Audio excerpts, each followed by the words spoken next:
Bullets ring out from Mata. Damn, he is playing so well individually.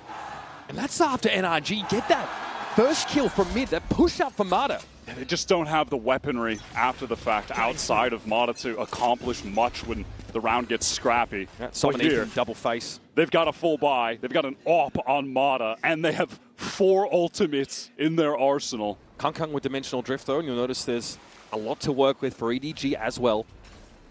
And we might get an AWP battle between Kung and Mata, or maybe it won't even happen at all. Saw him going down on that jiggle peak.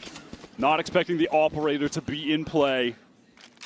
And this is really a matchup of one of the greatest oppers of all time in Kung versus Mata, who I think is the best opper coming out of Americas right now.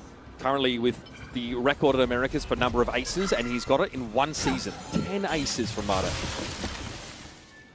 Ethan alone on this site, going to feel the pressure of the Dimensional Drift, but this is simply to draw the attention of NRG. Oh! Can't be having that happen. Mata at least able to get out of trouble there. Now NRG, they still do have 2 anchors on this B site. EDG trying to make their way here. Kung had the gate crash away, so he's not involved in this stash over at B for now. Mata's still able to be a factor in this round. 32 seconds left. EDG have got to go for it. Just for the timing. That was a nice little trade. Still has that steel guard, and this might be the opportunity to use it. Ethan managed to get up in heaven, though. Here's that Hunter's Fury looking towards coast. It's probing. It's searching. Even a steel guard had committed to that effect.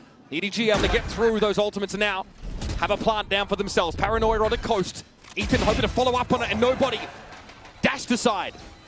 That was an excellent play from Ethan. The Paranoia into the teleport across. Nobody had no idea what was coming. Kung going to have to go crazy right now. Holding the cross, what a shot! What a correction, but now he's out of the fight and out of the rounds. A very important relief valve here for NRG. Big buy-up, big investment, and it delivers. Crucial second shot comes through from Mata. Ethan recovering that operator. I love the way that NRG played that retake. You had the 2 EDG players facing the cross. There was so much utility pressure onto nobody backside. Once Ethan hits him with that Paranoia, he's able to teleport right in this moment. Gets that very crucial kill.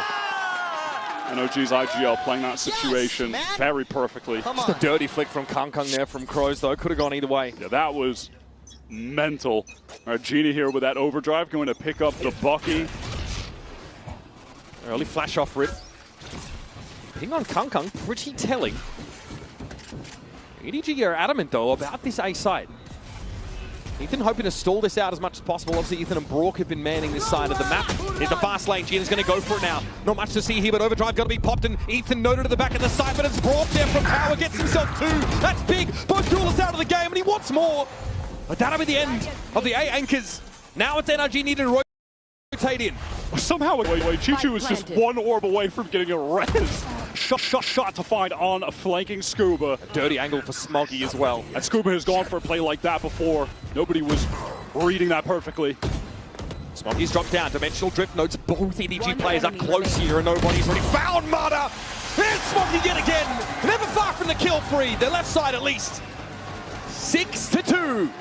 Favoring EDG. And even if he didn't find that, Chichu was already over the top, ready to fight NRG immediately on that retake effort. A fair attempt from Brock, who is a very trustworthy site anchor for this NRG team, but ultimately they are still overwhelmed. This is a critical moment, though. Scuba on a couple of these retakes towards the A side has gone for that long flank through main. Nobody well prepared for that. Crosshair placement was perfect.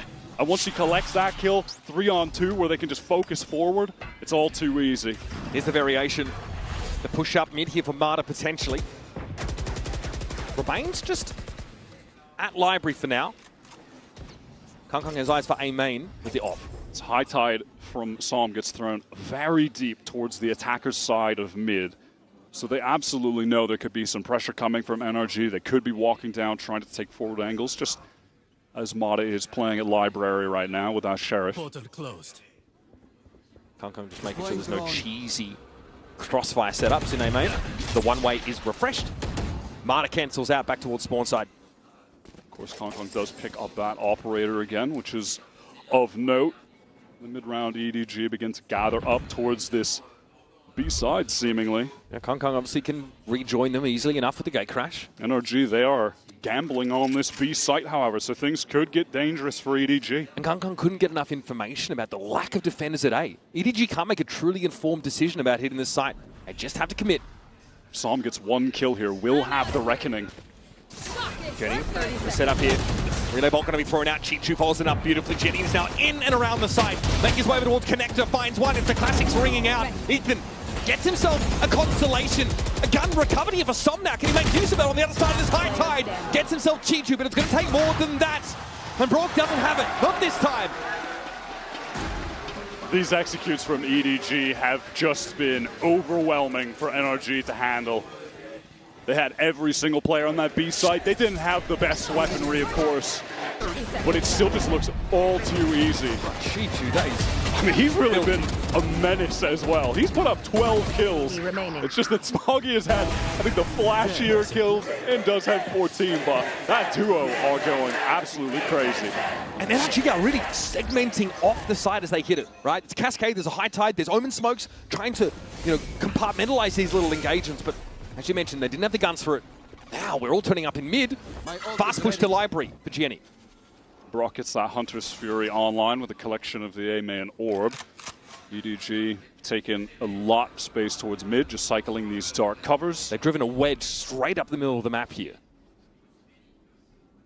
And now, looking to give that space up, maybe punish a re-clear.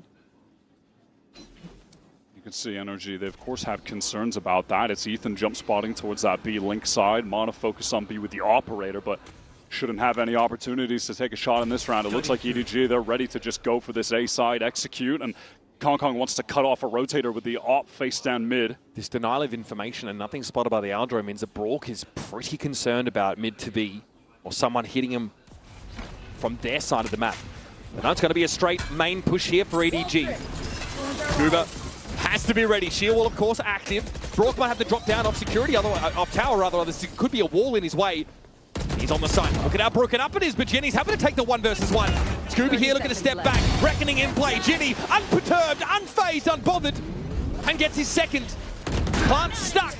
Some falling by the wayside. NRG are looking out at C. On Spare, just getting completely outgunned. Mata a little bit too fast on the shot just then. Just some nerves maybe showing up there. None for Jenny, pushes for more. Removes the operator from the map. And now it's just Ethan with that save. This is NRG also being able to start on defense throughout Americas when NRG, for the most part, outside of maybe one map against Sen on Corrode, when they've had blowout wins, it's come from starting on defense and being an absolute just crushing wall. Yeah. But EDG are running them over. A lot of it due also to just individual skill right now. They are dipping them in the gun duels. Like, they are straight up just winning these fights against NRG anchors consistently. That's how NRG are trying to set the playing field, though. With all of this controller util on these sites as they're being executed on, NRG are asking for these pockets of play where they can take 1v1s, but they are losing out to young guns like this guy. Jenny, just dominant. And again, was by their own admission, consider the wild card here for EDG, where they may rise or fall, and so far he's delivered.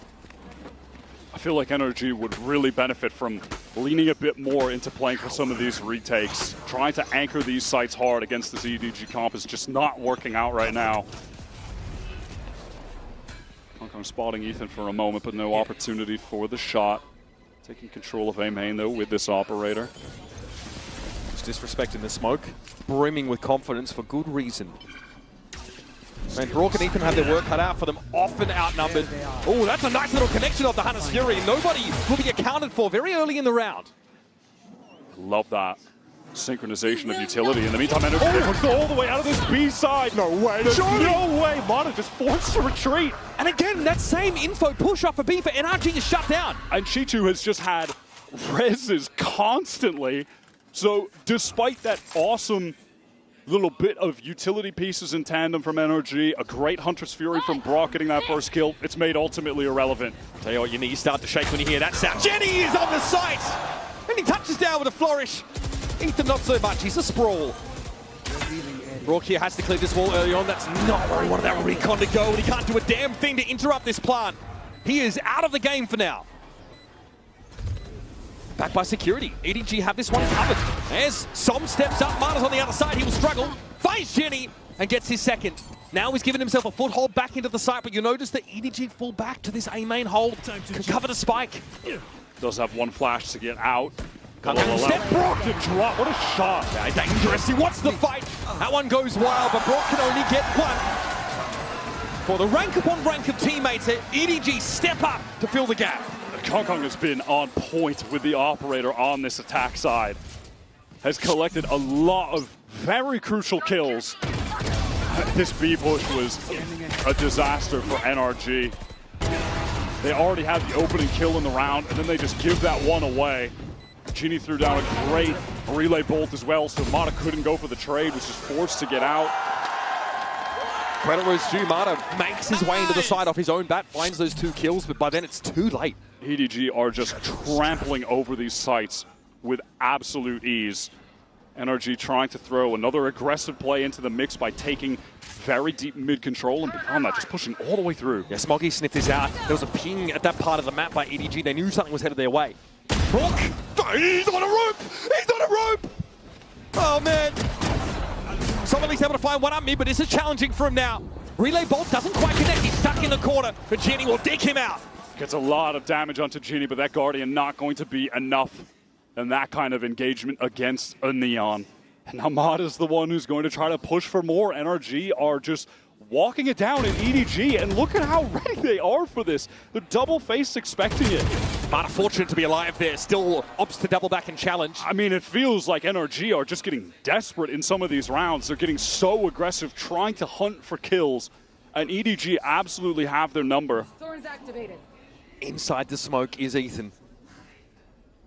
Opts to back out of it now, and they still want to anchor these sites. Last chance here for NRG to make an impact on the defense side, and they're down to 2. Scuba though, in a decent spot. Can't quite mow them down.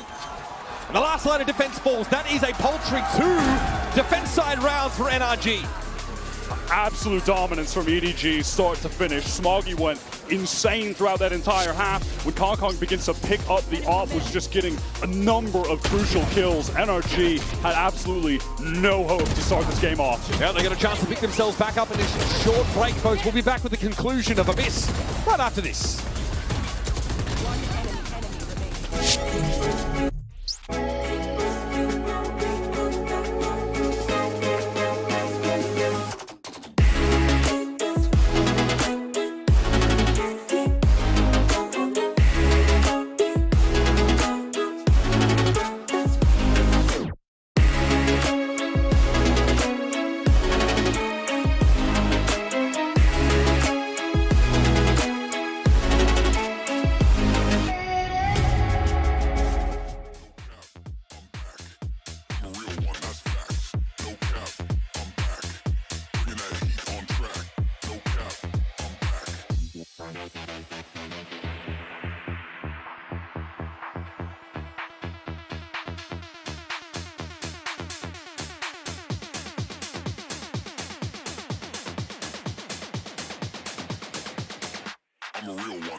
पैसे कम हैं लेकिन stock ज्यादा खरीदते हैं। I know, but don't worry, I have a solution for you. धन पे margin trading facility use करो। इसमें आपको सिर्फ 25% कैपिटल पे करना है और बाकी का 75% धन पे करेगा। और अब धन पे MTF के इंटरेस्ट रेट स्टार्ट होते हैं with just 12.49% per annum, and आप वो सारे स्टॉक्स अनलिमिटेड टाइम के लिए होल्ड कर सकते हैं। So what are you waiting for? Download the Dhan app right now.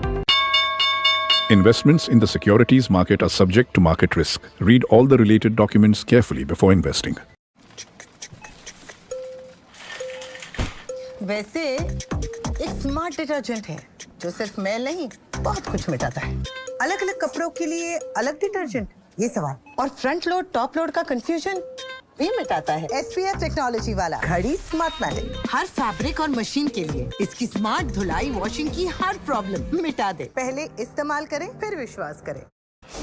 A lot of damage dealt to the Yoru. I'm surprised that Chichu somehow is a better report than Smoggy, who's at 16-4. But that's not to take anything away from the impact Chichu was having. Got a number of really sick kills, and on top of that was just getting a res constantly. That's crazy how many reses Chichu was able to get off. Yeah, numerically hard to sort of quantify that impact, but when you bring your Sofa back, who has all of his utils still intact, and you're able to make the hit onto the A site with, drone, recon, everything you could ask for. This EDG team looks sick out of the gates on Abyss. And again, it's the first time we've seen it here on this stage, and frankly, NRG don't quite look ready for it at this level, but it's still got a whole attack side to show. I do want to reflect on the beginning of this game for but a moment, where Smoggy won a crazy 1 versus 3 on the opening pistol round that just immediately put NRG in a horrific position. They would have to do the unthinkable to get back in this game. We always favor their defensive side as their best side. The numbers support that.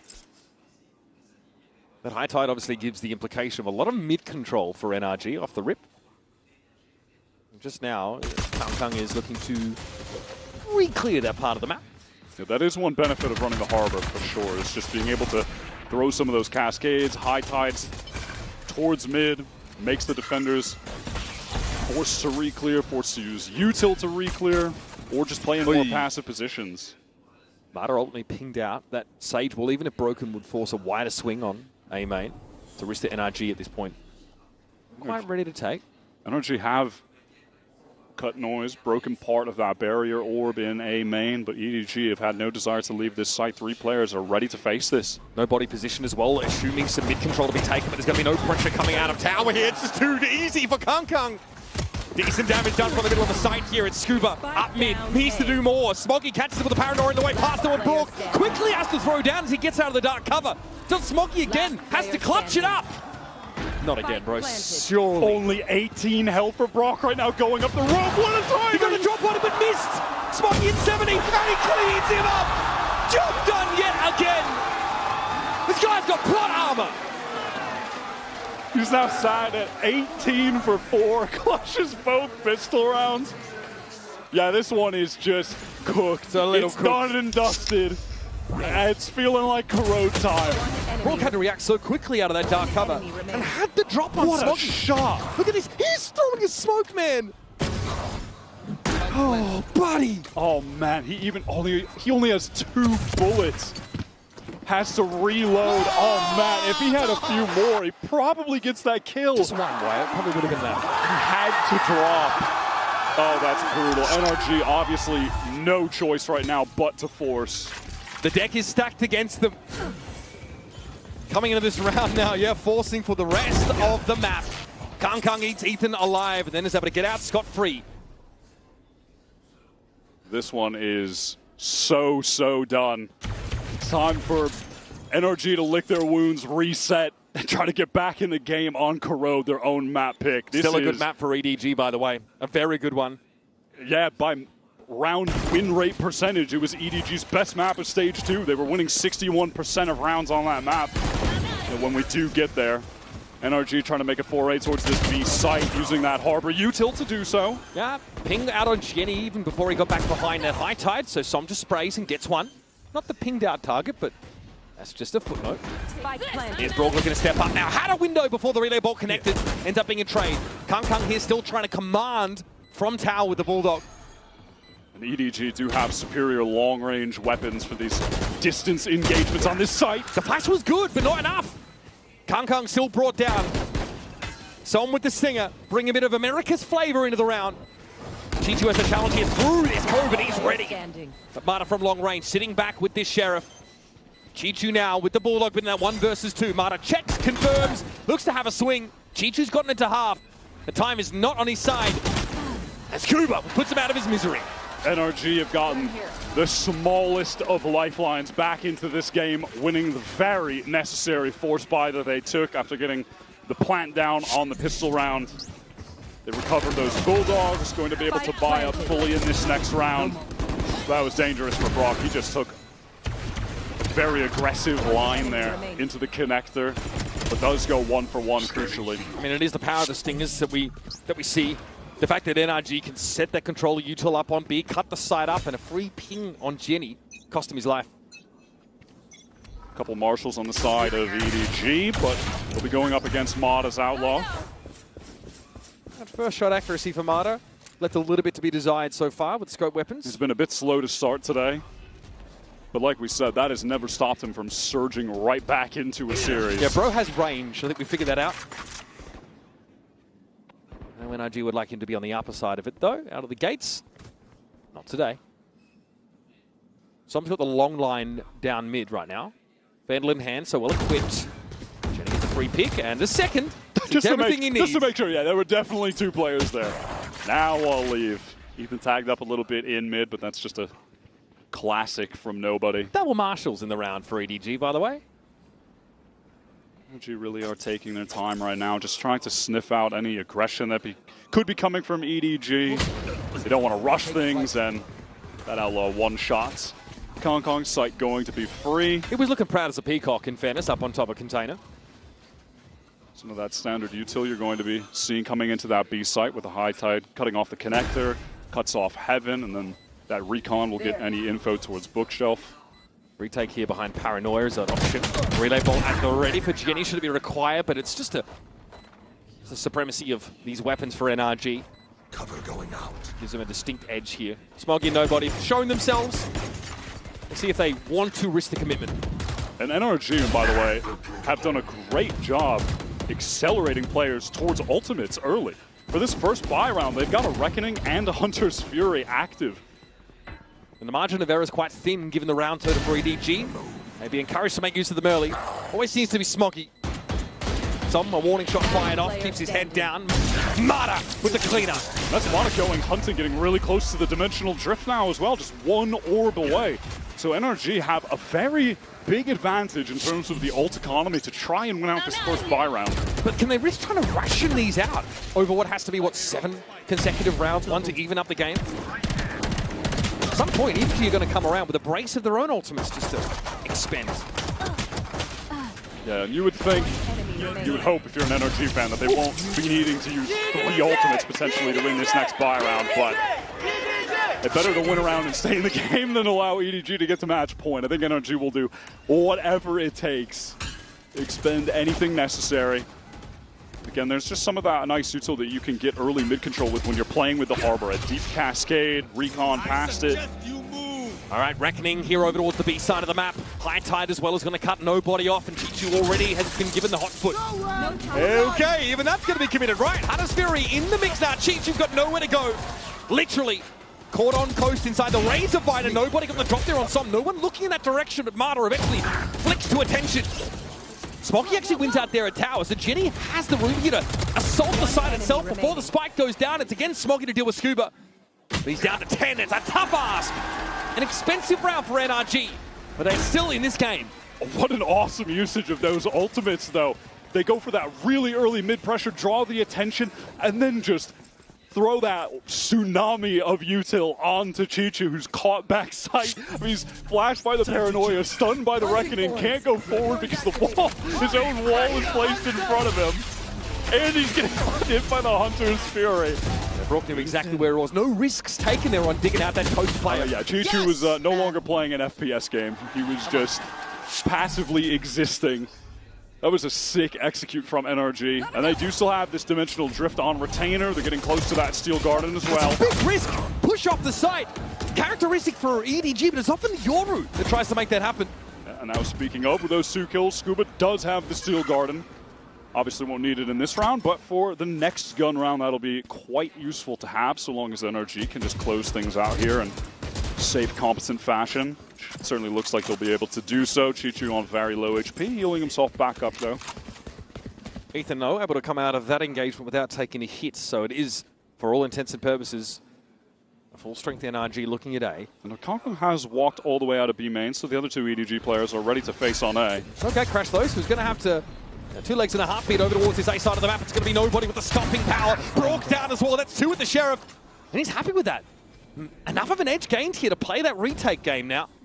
With Kang having some time board to get in position. Scuba on low enough HP that he's actually susceptible to just 1 Sheriff shot. Now Kong does have to activate that shear wall that's behind NRG, and they're going to adjust multiple players to heaven. I like that decision a lot. Kong is going to be looking at multiple barrels trained in his direction.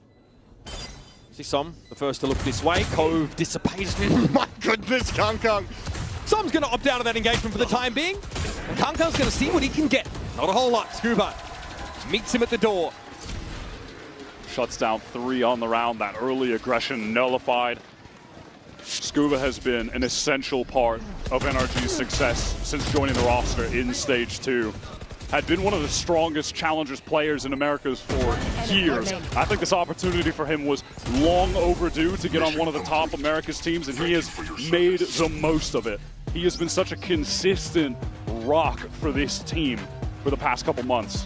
Now, because of the way EDG like to select their comps, they're often double duelists. On the defense side, we see them stretching a little bit to get some value out of it, right? We often see them pushing off sides early in a round, and sometimes you could, suggest that they force the issue on occasion. I think that like XLG matchup on Lotus is to really try and take those rubble fights and extend extra far, causes Genie to get caught on a couple of occasions. There's a round there, of course, where it's just Sheriffs and Genie's hoping for something as he comes forward, but it looks like NRG used to playing against this style. We talked about their experience against double duelists. They play pretty stately early round. They receive the info push, punish it, and then move into setup for a take. When you're playing against that double duelist on defense, it's just so critical that you're able to deal with a lot of the fast floods that are going to happen. When it's a Neon and a Yoru, they are going to be rotating to the site instantly. And we have seen NRG be able to deal with it so far. That other round on B, where they used all those ults to get the kill on Chichu, it was a really fast flood from EDG, and that was shut down, and NRG are going to be able to consistently need to do that to keep clawing back into this game. It's a good go at it so far. They're on a 4-round run, and they've got a Steel Garden plus Dimensional Drift to play with on a round where EDG are beginning to get the ultimates of their own finally online. There's that Kong op is in the mix now. So EDG looking at their most dangerous. And for NRG, it's really just a question of when is Kong going to have the op, and they know it could certainly be this round with the state of the economy. Now, Mata going to draw some attention towards this A side using the drift, but goes right into top mid to get all of this info for the B executes to come through. Gatecrash also was thrown out there, so he turns up at Library, but he's very much in the belly of the beast positionally. Chichu loses that one out. Yeah, again, he's just isolated on this back B side. Taken out by Ethan. Mata is offering such a distraction. Yeah, he's annoying. These other anchors, they're like, what, is he going to push? And he's just not. He's being so patient. This is really bothering EDG. They have to be so mindful of it. Just a timing push out of mid. Here's the Steel Garden just as EDG moves to set up into the trap of the waiting arms of Mata. Only one has to try and get up, and Genie catches him. That opens things up a little bit more for EDG on this retake. But they are just going to save. Genie is so weak. Kong, they want to keep that off for the next round, of course. At NRG, they've done it again. These B-side plays have been really high quality. Chichu is going to regret being in such a committed position again. But crucially too, yeah, it is just Mata's play towards mid was so impactful as to how EDG were forced to just play around his existence. And then they got funneled into it by the Steel Garden. That definitely forced the save there for EDG. So that's another nice round from NRG, but it's heavily assisted by that sheer weight of ultimates. And now that edge for NRG has gone. Exactly, and EDG were required to use none of theirs. I mean, they just go for a 3-person save. They never really got in a position where they were actually willing to use theirs. But for them, they're going to feel okay about that. Okay, we trade off 1-round loss. We still have a 4-round lead, and now we have a 4 ultimate lead. That's not a bad offer, honestly. I think they'll be okay with taking that. Yeah, again, the deck's still stacked against NRG.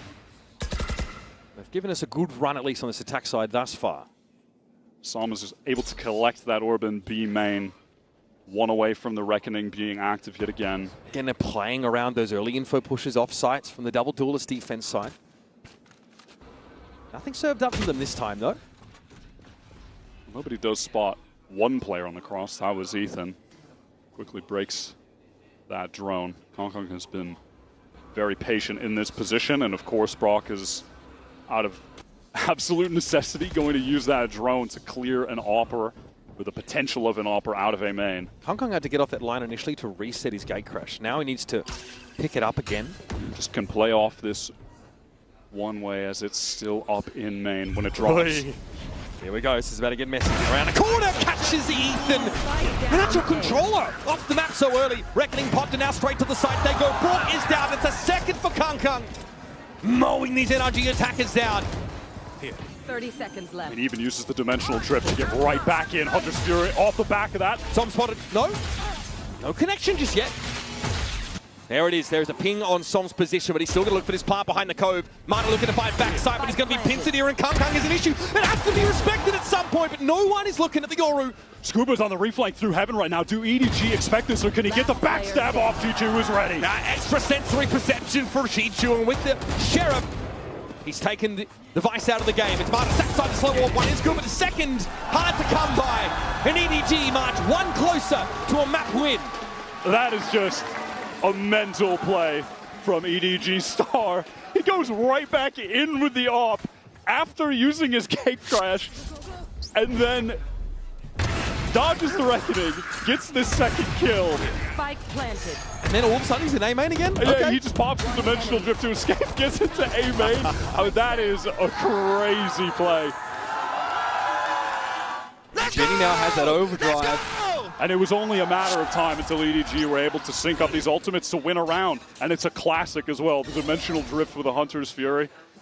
You know, it was sort of said that it took a little while for Kang to acclimate to the Yoru style of play, but safe to say he's feeling himself now. Now NRG going back to the well. They found that most of their success on these B-side executes, and again, it's just that high tide onto a shelf. Oh my god, this man, dude, that's just a Vandal, and Som is down. Disrespecting Smoggy there, he goes for the spray onto the side. Now they'll try to find Spike Coast planted. instead. No harder util to actually try to stall out this retake that's going to come in. Just Ethan smokes, really. Overdrive could even be popped from Genie to just be that forward man. Yeah, there it is. That's going to deny the line here, but Marta's already up there in tower. Picks off nobody and now can snake his way around through connector. Instead, Gate crash out to his side of the map, but Kang notices this. Does he know Brock is there as well? Perhaps underestimating the positioning for NRG, and Scuba attempts to go in with the shorty. Marta has to step up, step in. 3 for the round for him and Chichu. Ultimate not in his favor in that one. NRG stay alive. It has just been all about the B-side for this NRG team, and exactly what we were talking about with Mata is happening. It never matters what his start is, he always comes back into the game. It's crazy. He was totally down and out in that first half, and now he's sitting at 17 kills. Never lets the status of the game get to him, no matter where he's at. Doesn't matter how hard he's struggling. He just bounces back. It's crazy the resolve he has. His demeanor, right? It's pretty hard to rattle the guy. He's just, you know, his baseline is pretty low energy. Doesn't seem to let tough performances get to him. All right, we are in vents already, folks, so that's going to be tower control on the A side for the attack side. NRG have not thrown an execute like this at EDG yet. The pace of this A split. Chichu, the one anchor. Okay, that is some fortune for nobody. Pushing it back through security very quickly. Nobody's trying to get on the site. He's made his way through the cascade. Oh, and the drop on Marta is good. He could interrupt the plant here. Kang dealt with though, and Jenny's trying to get this controller tower, but Ethan is locked down for himself. God forbid it's on Smoggy again. Sheriff to his name. That's all he's got to work with. If there was anyone to pull this off, multiple clutches in this game already, and on the most crucial rounds. Can he do it to close it out with just a Sheriff? Devious rotate here into tower for Smoggy. And he's got himself a weapon. NRG still needs to recover this spike. Very dangerous location to get it as well. He's about to have one dark cover to play with, see if there's an opportunity to maybe use that. It's to main. Ethan, yeah, is even smoking off. Ethan is smoking off main right now on A. Just concerned, they don't know where Smoggy could be at. He could be anywhere right now. Okay. That contingency as well. Arcaros thrown up in tower. That allows for a spike to be recovered. And now they can plant back sight. Scuba is in a position to keep Ethan safe. Made sound on the rope, didn't get the silent drop. Ethan hears this now and is starting to inch forward. Scuba ready to play out of security. Can Smoggy go massive again? 23-9. This would be for the map. Steps into the dark cover, gives it a tap. Where is Ethan lurking? Still on the other side of the boxes, and now Scuba's given himself up in security. That's valuable information for Smoggy. Still though, another attempt, another tap. Now looking in that security direction. Scuba hits him where it hurts. NRG really slow the game down there, take their time, make sure they work themselves into an optimal position to close out the 2v1, getting that spike safely in Ethan's hands. Backside where Scuba can actually watch for him. They won't be in an isolated situation against Smoggy. Man, nobody had some crazy kills there and had a real shot at just one-tapping Brock. He was trying to stick the plant. Yeah, headshot there, and that's the round. That might have been, yeah, that would have been the round sealed. It certainly feels like it anyway. Bro, I don't know what's happening. I keep getting shot through smokes. Yeah, that was a little unlucky. A little unlucky. Armada has the attack off now. Previous round, a good look for NRG, a set play that got them that early tower control on A side. This time a little slower in the approach. And now the ult cycle is going towards NRG's favor with that dimensional drift. And Brock on the cusp of having the Hunter's Fury. Yeah, they braved that tower spike from EDG. This only gave up one round. It goes up from Chichu, and that's going to make it very safe for Brock to get that Hunter's Fury, in fact. Now the pieces need to be put together. A minute left in the round. NRG still seem to be convinced that A is where they should be ending. We clear a mid here, spotting out some. Who's next? Dimensional drift just to clear the way. The rest of NRG temporarily going to be halted by that slow warp. Chichu obviously spotted out. There's that Hunter's Fury right onto him. Amada can just pop out, but it doesn't even need to. Brock with the accuracy. Chichu had nowhere to go. When Amada can get himself up into tower, he sees the bullet traces come through from Jenny. And he's got backup. Ethan will join him. Cove for the plant. Kang here trying to get into vents, maybe from mid. There's a chance at a timing here on Ethan. Spike is planted for these Heaven players, but Ethan going to need to win this 1v1. Turns it, flash, what a flick! A correction that brings Kang to his knees. And now nobody in Smoggy do not have the money to take the risk. They have to get the heck out and allow NRG within 2 rounds. Are pushing us to overtime. The value of that ultimates comes through for NRG yet again. They work the map a bit with the op, which may be lost. Smoggy with a casual 25 kills in regulation. That is crazy. But respect to the NRG players who've been able to surge up the scoreboard after an abysmal start.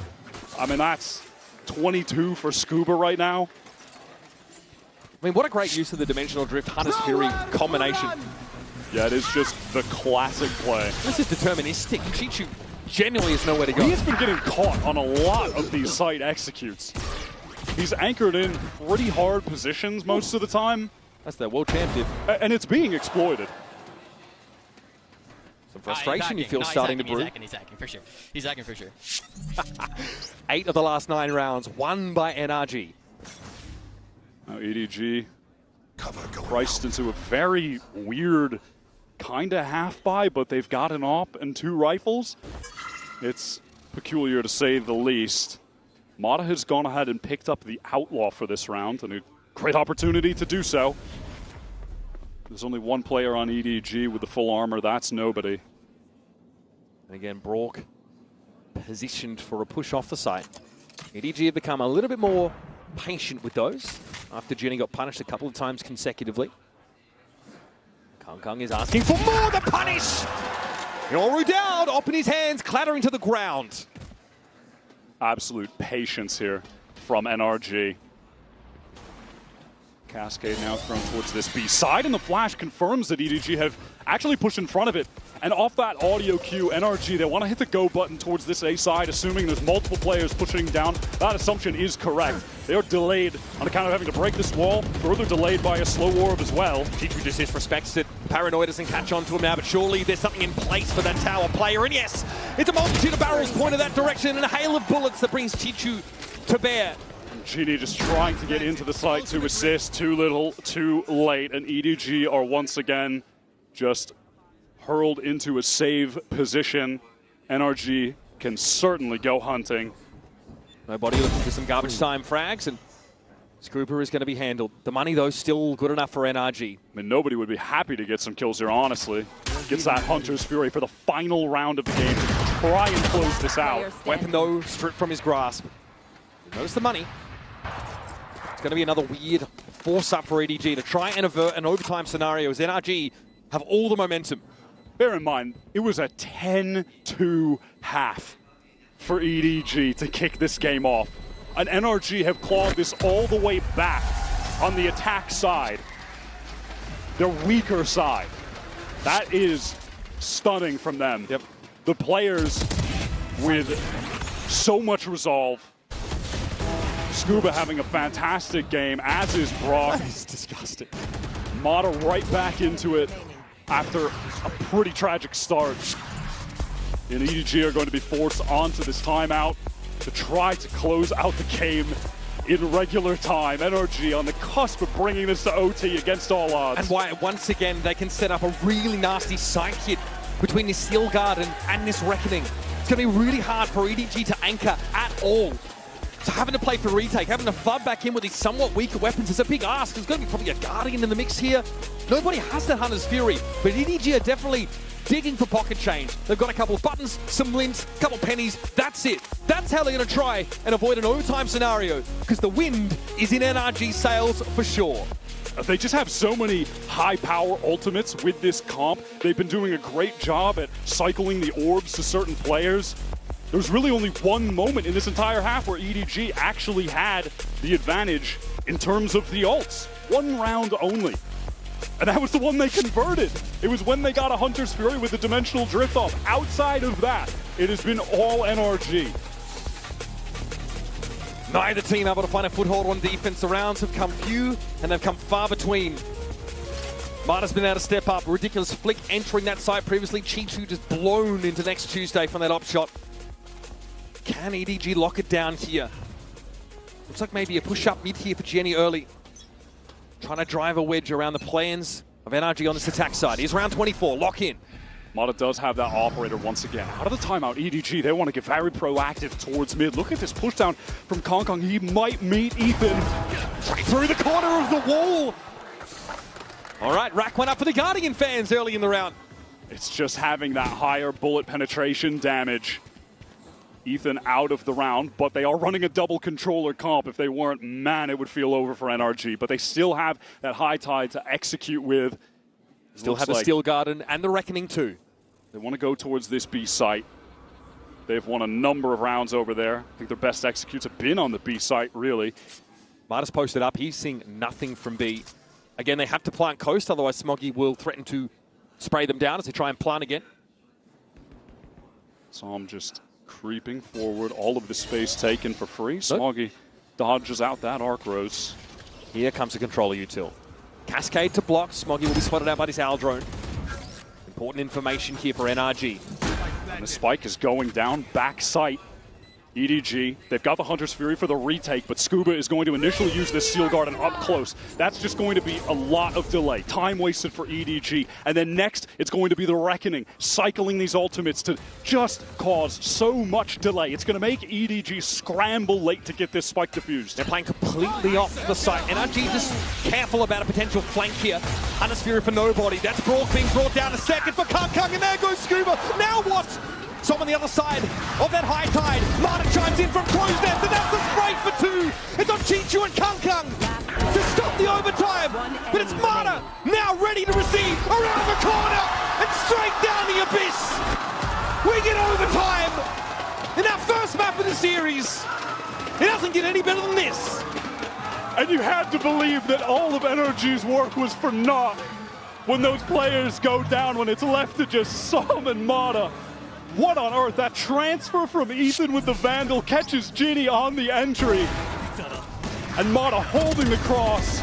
Some with the correction there as well. And just lives for a bit. Mata pushes onto Chichu, ready for the jump. Unbelievable. Like, come on, man! Like, come How on, have man! they done it? EDG were up 10-2. 10-2 the new 9-3, Wyatt. And they won both pistol rounds. Both of them. Deep breaths. EDG on the attack side now as we begin overtime. Glass cannon up for Mata, as is customary. He'll have that mid locked down for now.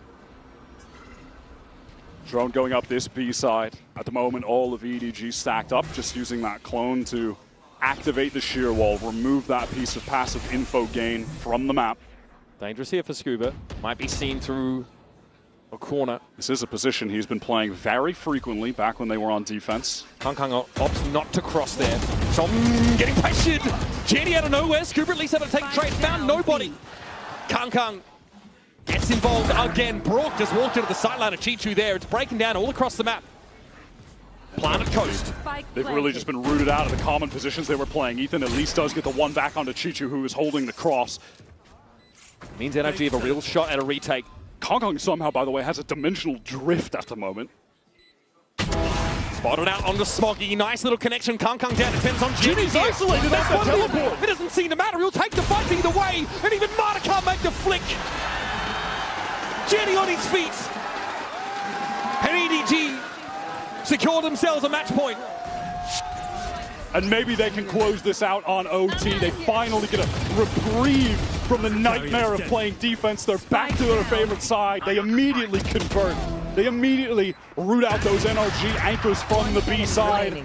They were playing in much the same positions that they did when they were running defense before. Scuba kind of pressed forward towards that cliff and punished yet again. What a moment for the newcomer to EDG. He was isolated, essentially alone. But the two players in tower for NRG concerned about the individual off the site on NRG's side. And not the duelist threat right under their noses. Now it's a timeout call for EDG. They want to close this game out now. Yeah, it's this problematic defense side, right? They really need to have a set approach to this round to secure themselves the map. They've done the hard work, got themselves at least into this position. I'm already seeing some interesting buys come up here, so we'll see if this follows. I mean, the harder work might be coming up, honestly, going back to defense. But it's got to feel good to just finally, deep breath, we got a round. I want to see if Kang is going to commit to buying a glass cannon off on defense, same as Mata just did. Certainly would not be a surprise. Down to the wire in this first map between NRG and EDG. Such a compelling mix of veterans, literal world champions, and then hungry, young, talented shooters from their respective regions. Jenny from the academy roster of EDG. And of course, Scuba, Marta, Brock, all brought in up from challenges. Som reprising his role in this team. And honestly, Ethan, who's come so far in his leadership and how he set up his teammates. Pretty wild that we get this kind of matchup so early on in this tournament. Our opener here in Group C is already delivering. It is wild to see Scuba, Mata, and Brock, just that top graduating class of Challengers players from 2024. These guys didn't even make it to Ascension, but the heights that they're reaching now with NRG are absolutely insane. Taking it to last year's world champions in their very first global match. And here we go, folks. Both teams opted to take a timeout there, so an extended pause. NRG wanted to concoct something for this attack side, which looks to us is early A presence. And they will be going up against the operator for Kang, which has been dominant on this map. Chichu just in A main at the moment. Okay, Brooks sees a recon come out of vent there. That door is broken very early, and there's going to be a drone down mid. Chichu with a slow orb now. Sees the clone come through. Flash on him. He has to retreat.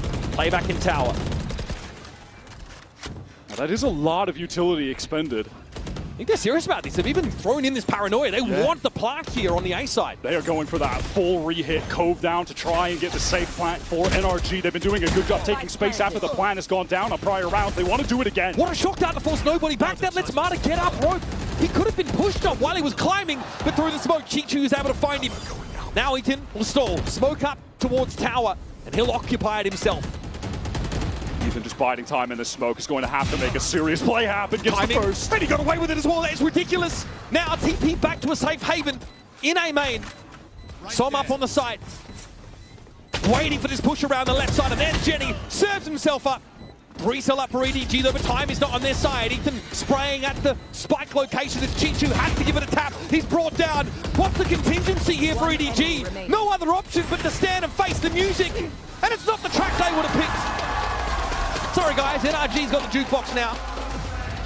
That was a beautiful game plan from NRG. They get all of the util out of Chichu, re-hit with that high tide up. They push for the heaven control. Mata goes down. Disastrous that he sprayed through the smoke. But Ethan retains that position. It's bold. He gets his one and then teleports back to main. A second high tide goes up from Psalm, canvases the site, but leaves the spike open. He gets forward while the rest of them are able to just play spam with the Phantoms in main. Yes! Good call. Really sick game plan. Worked exactly as they drew it up in that timeout. Now away we go. Second innings of overtime. It is Mata in an odd spot. Nobody was able to find two. Around that, though, was Ethan going down first, so the stall potential severely limited on the defense side. And Brock sees a shoulder peek. Jenny covers him up. Brock absolutely needed to get that one and really thought that he would. Sam is creeping back into the site. He needs to make a heroic play, but he's caught by Jenny. And Aldrone is a problem. Some ice at the sky. Doesn't see the threat right in front of him. Scuba is in a 1v4. This is NRG just fighting to avert a map loss at this point. High-low set up there. Jenny slides on in, takes the fight, and converts. Jenny has had absolutely no lack of confidence given the weight of this game, the situation that EDG are in, the prestige of the team that he's found himself on at such a critical moment in their history. Strange variation, isn't it, from NRG to push up an A-man and take They the fight. just want to try something new. It's just something that they haven't done before, right? And nothing else has worked, so hell, let's throw a curveball at them, but it doesn't pay off. Now, how many ideas do EDG have left on their defense side? That's our question. And this cascade is going to be thrown out over towards a main from Psalm, trying to apply some pressure. It's a high tide towards mid. NRG are making it feel like they are pushing up multiple lanes of the map right now, which is true, but it's the B side that's one of them. Mata by no means is committed. Can always pull the plug with a gate crash should he need to. King on Jenny, he might want to take a fight, realizing his window is closed. And with that drone coming through vent from nobody, Mata absolutely has to retreat. Now Jenny to reposition towards B. Mata sticking around mid for just a moment, has the gate crash to get back towards the team, while they are really trying to get these orbs onto Psalm, get a reckoning for this round. Wow, Mata, he hears Kong Kong on the retreat. He knows he went up into heaven. He's taking this timing off that audio cue. Gate crash! That could have been awkward. But Kong Kong is noted by Mata. He is in the perfect spot to punish him. And how? He gets it up with full armor. That's so sick. Can hold the angle towards spawn now. They've left Ethan as this late wrap towards mid. Is nobody aware? He's got an idea that it's certainly possible. Now it's been confirmed. He can't win the fight out though. Ethan, in many of those crucial 1v1s away from the play, has found success. And at that, Psalm, with that effort to round the world, get the orbs, get Psalm the plant. They have the reckoning as well, and Mata, ready on the angle, is always so sick with the flick shots. Eventually he'll be brought down. That's Chichu making his way in through security. Naturally, EDG just have to go for this. Chichu picked off up on side, and now it's on Jenny. Fast lane to maybe cover the sideline. But some riddles him with bullets. Feels like this one might be going all night, bitch. Okay. That's fine. It's just day two. We have energy in great reserves. Surely at some point, one of these teams will figure out how to win a round on defense. It's only a matter of time. I mean, both have been mixing it up, or at least attempting to. Yeah, they've been trying, but Mata just off his own timing, able to explore onto that A side. Just want the gate crash back for Kong Kong is what unravels them. Yeah, and he hears Kong Kong running away. That's when he calls for everyone to rotate back. That's when he gets into the site. He's shot to the top of the scoreboard, by the way. Mata is back to that glass cannon operator, used it in the first OT round. So I'm pinged out. Rather unperturbed, but knows there's going to be pressure headed in his direction. He'll opt to leave the cove. Yeah, he needs to run. EDG are all the way up mid with both of the duelists at the moment. Still plenty of ability to stall here as they back up. But they're pivoting into this B-split right into the op angle. Jenny picked off. Scuba has been left as an insert here, and if Chichu challenges and isn't ready for it, that's the spike that goes loose. Now on the side is Kong Kong. How's he supposed to fight off this? Wall up in mid, nobody going to be spotted up on account of that flash, the audio cue, the ping. Straight up shield wall here for NRG. They've all congregated around this spike drop. Kong Kong doesn't have a flash to pop out of this dark cover, just has to wait for it to expire. Straight up raw gun duels need to be won by him in heaven. There's layers of double swings here set up for NRG, potentially. Scuba finds the first. That's the Olu down. Mata always good on the angle. And NRG finally gain advantage in this overtime with a flawless. And this might just be it. NRG finally have the lead in this game. They finally convert around on defense. Mata with this operator completely catches out EDG on that B split up mid, and Scuba tucks in the corner. Mata makes it seem like he's the only presence there. Scuba has been playing so many really dug in B-side anchor positions. Bongar trying to remain cool, calm, and collected that time. Just the first map of the series. Kang with an early push up into main, and Mata is felled instantly. Ethan considers standing and fighting, but knows he's not favored. No, Kang, he wants to keep this going. But this is wild. DP forward, Jenny's on the line. Timing favors Ethan, and he's got himself up mid-Wyatt. Another rest of energy, they're congregating towards B main, that cascade going into the site. Ethan playing around this high tide. Smoky has to get off the side. It's so dangerous for him to be there. Knows he can get out now. That recon doesn't ping anyone at bookshelf. All of energy moving up towards this site. They're not close to any ultimates at the moment, not like that last round where they had the reckoning. This is just an honest 4-on-4 retake. Kang still has a lot of util in that kit.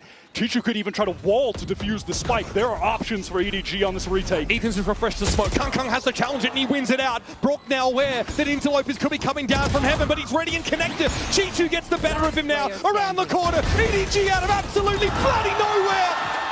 I've said 30 rounds is not enough for us. Bring us another.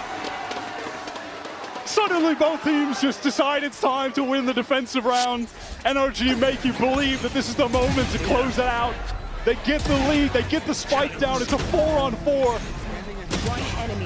But Kang wins that important initial duel against Ethan. EDG able to just retake back into connector off the back of it. Massive, massive round. We just keep going. Mata is up to 28 kills. After an abysmal start on this map, that is the most Mata-coded result. How does he always get away with this? Time to jump. Couldn't have set it up any better, and now NRG need to win another defense side round. Oh, buddy. Little shock dart there. Fair little bit of damage. Onto Kang, who will retrieve that orb. Wants to get close to that dimensional drift. Uses the clone in case the wall was placed there, but it is not. It's over on that B side. Now, EDG really haven't worked any of the rest of the map. They're in the dark. You can see this adjustment, I think, from NRG. They have that wall deep on B because they've been getting exploited on the executes with Genie running deep into the site. And now they'll know when that's the case, when that wall gets activated. They're doubled up, face towards main. That sets them up for a fallback as well off that high-low position on B, should they desire it. This is glacial compared to most of EDG's attack side rounds. I mean, that last one was just a burst pop, split onto B. And now NRG, they want to adjust their positioning, given that the drone has spotted out their idea of that high-low. Scuba didn't show himself to it, though. No guarantee about where the Vice is set up. 30 seconds on the clock, EDG, they're gathering up towards A main, and look at NRG. They know what's up. They're already on the move, trying to get to the safe side. They need to support their anchors in time. Paranoia might slow things down a little bit here, but EDG know they've got to commit. Brock waiting for a ping, sees Jenny. Dodging, ducking, dipping, dodging, diving away. Down to about 40%, but here's Som. Kang takes the fight at the back of the side, but Som's able to find his second. Kang sees nothing but a clone. Som waiting for him to show up. 10 seconds. Kang on the side, it's Brock making use of the wall that Chichi's been abusing all game long. That's 4 for Som. Just firm handshakes for the boys. As NRG again find themselves on map point. Unbelievable play from Som. Goes 10 seconds left. for those 2 1v1s. Gets the win on both. Then stays alive, playing around the high tide, throws down the cove, swings out while the rest of the team offer up the distraction, fighting forward. Yeah, you got to doubt the boys up. Crazy play. There's the energy from Bongar coming back. NRG with another opportunity to now close this game out. And EDG back on defense. Once again, an early info push. We'll tell them that a rotate might be in order. All of NRG gathered up in spawn towards this A side. Chichu once again playing the anchor on this position. This time the wall far deeper. Still has a slow orb in the kit as well. just offer some stall for this flanking effort from EDG to come to fruition. They're all the way basically in the attacker spawn at this point. Nobody, of course. The recon from Tower will be crucial. He might have a chance to make use of it. The spray takes him low. Marta not able to finish the job, and unwise to just how low he's gotten this over. This is new from EDG to have so many players retaking from the flank. Energy have been playing for that main spam a lot. No plant dead. They're going to fight into security now in numbers, and they roll over Chichu and nobody. Now it's up to Smoggy inside Tower, and from A-main come the rest of EDG. It's the perfect adjustment at the perfect time from NRG. Brock low, sprayed down, sat in the relay bottom, still alive somehow. Jenny puts him out of his misery though. Favouring NRG still in numbers. They're playing at the back of the site, but they've got to make a move. And here's Jenny, steps up on his own, brought down. Kun can't succeed. And Smoggy can't bail them out. From 2-10 at half-time. NRG with the resilience of prospective champions come alive and reclaim Abyss. They were down 10-2 and lost both their pistols to Smoggy clutches. They bring it to OT and close it out. That is shocking. You wanted some good ass Valorant? You got it. You'd be mental to go anywhere else. Corrode on the docket for our next map. Don't go too far.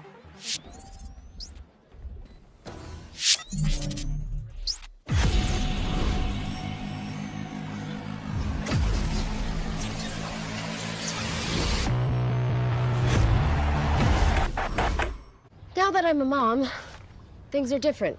Verizon's different too. They let everyone in my family choose different plans. We get what we want and we save money. Love that for me.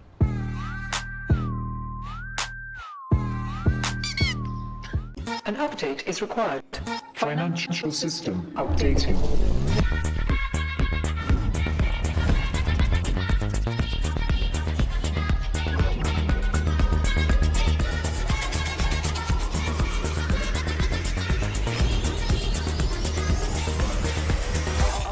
System updated. We will dance to get. The future of money is here. Feels good. Esports World Cup, where we are starting off with Valorant. If you want to win, you have to win against the best. So looking for revenge.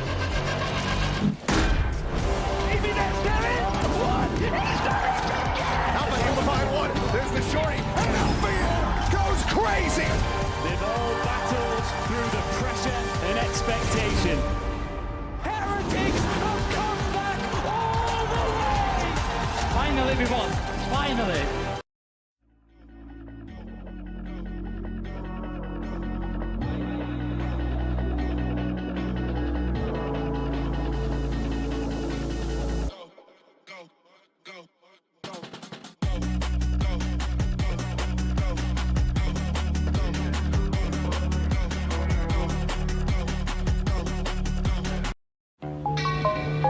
Rise and shine, Milo.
was quite a map. That was amazing. Congratulations on that.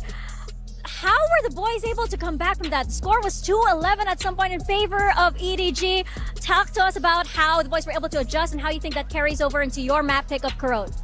Yeah, I mean, so after halftime on defense, we spoke briefly. We said we're unfortunate. Quite some rounds on defense, to be honest, especially the pistol round. We just said round by round, do our set stuff, follow our protocols and everything, and we felt it that we were a little bit better than them. We were just a little bit unfortunate, to be honest. But then, yeah, round by round, great calling as well. Round by round, well, let's keep it going. All right, good luck.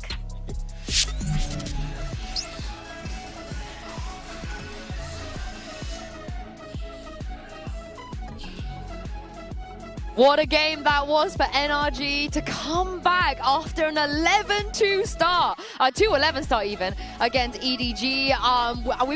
We were hyping up the second game being one of the best we're going to see today, but my goodness, I can't wait to see how this series is going to turn out. I mean, that is the map of the tournament. Every other map is going to have to beat that one because that was an absolute nail-biter, pulling it all the way back in OT for NRG. And the way they did it, too. I mean, there were so many things that we can talk about that map, but I think the resilience that NRG showed was probably the most impressive. But first, let's take a look at our HyperX reflex moment of the day. This one goes to Smoggy. Can't believe this is how the game started. Yeah, everything started so poorly for NRG as well. Smoggy in a 1-on-3 here, just stealing things away. Absolutely mental that he was able to pull away. This was just a classic. Yeah, a classic light armor in 3, freaking snaking around the map. Nobody ever really knew exactly where he was. And to be fair, to give Smoggy his credit, he played that to perfection. Oh yeah, his movement here is so good. Oh yeah, I loved his pathing. I love how he played every single part of his positioning, and obviously being able to hit the shots is the most important part. Smoggy did that, but you mentioned it. From the beginning up until whatever round it was when the comeback started, they played, I mean, NRG looked lost, dude. We were talking about it, and I said, why do NRG look so lost? Because they looked like they had never played the map before. And truthfully, it's an abyss moment. Like, you forget, this is the most attack-sided map that we've got. Like, back when we were seeing it, and we started things off round 1, slipping away. This is round 24, where Som is an absolute rat on site. Yeah. He started playing these sites in OT as well, where he was just hanging out, getting multiple kills. Mada as well, taking out Pom-Pom. It's just cinema. To force OT, a 1v1 between those two guys, and Mada plucks him out of the sky. It was poetic. And I love the energy Som was bringing as well onto that stage. Yep. I was down there for a little bit with Katie and Kelly. You could really just feel the stress, first of all, from the NRG fans. Oh yeah. But then just the pure energy radiating off of the players on stage. Also, 16 out of 16 plants coming out of NRG. They had a great game plan on that attack side. Yeah, they did such a good job, and I think that they really figured out, especially just playing their post plants in particular. A lot of teams will fall off of the site on Abyss early on, play the post plant, especially over towards B, but I think NRG consistently were leaving players on site and fighting forward. You think there's a post plants where they're going up rope multiple times. The first player dies, they're down numbers, but they keep fighting, and it worked. Oh, it's rough if you're an EDG fan, so I hope Coach Muggle had some nice words to say ahead of map 2. Hey guys, Mika and Valora here with Muggle of EDG. That was a very tough map to lose on.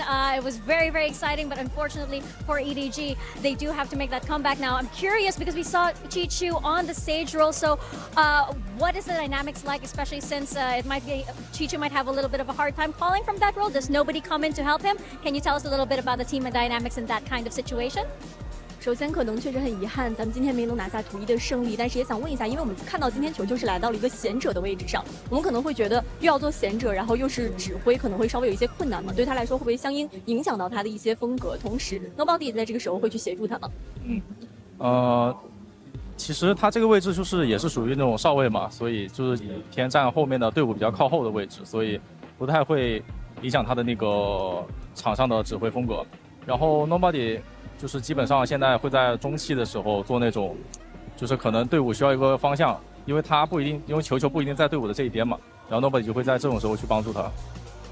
So I think it won't affect a lot on Chichu because he's the sentinels of our team. He always like on the backside of the team. So it gave him the room and the time to think about what he's gonna do. So it won't affect a lot, and nobody gonna to share the responsibility with him. And especially during the game in the mid round, maybe sometimes Chocho is not on the side with the team, and nobody will do some callings. Well, eager to see that tandem on Corrode. Good luck to the team.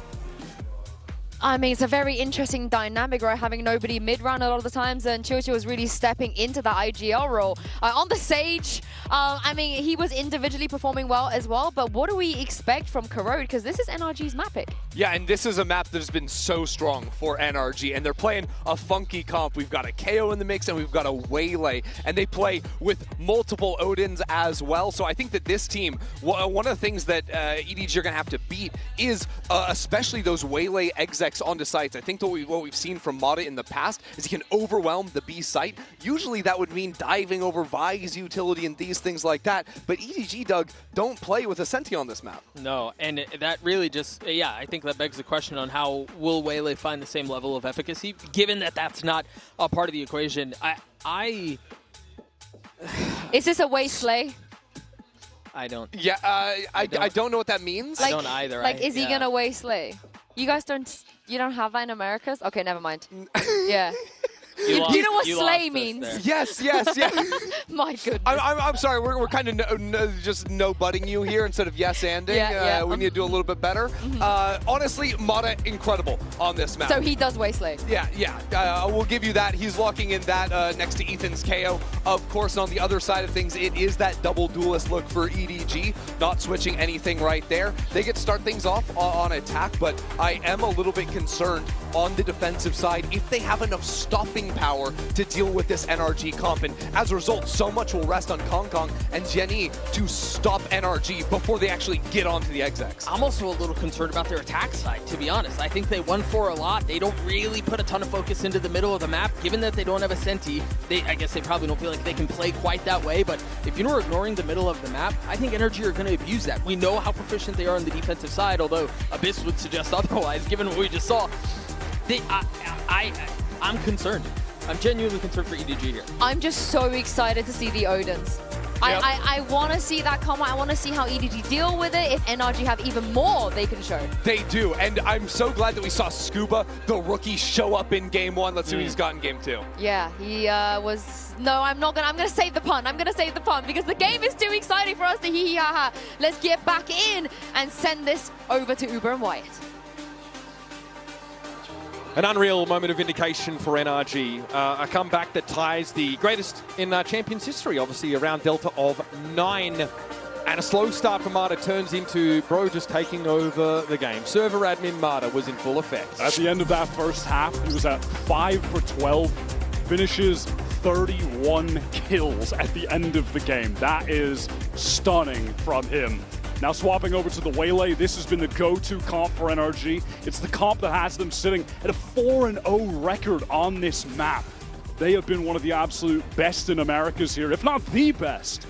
And last we saw them play it, they destroyed Sentinels on that attack side. But this is statistically EDG's best map, Wyatt. They have had so much success on Corrode so far. It is starting off with the front foot. Is that just 2 spam kills? It looks like it. Top smoke? There was a smoke there. I'll need to see that on the replay.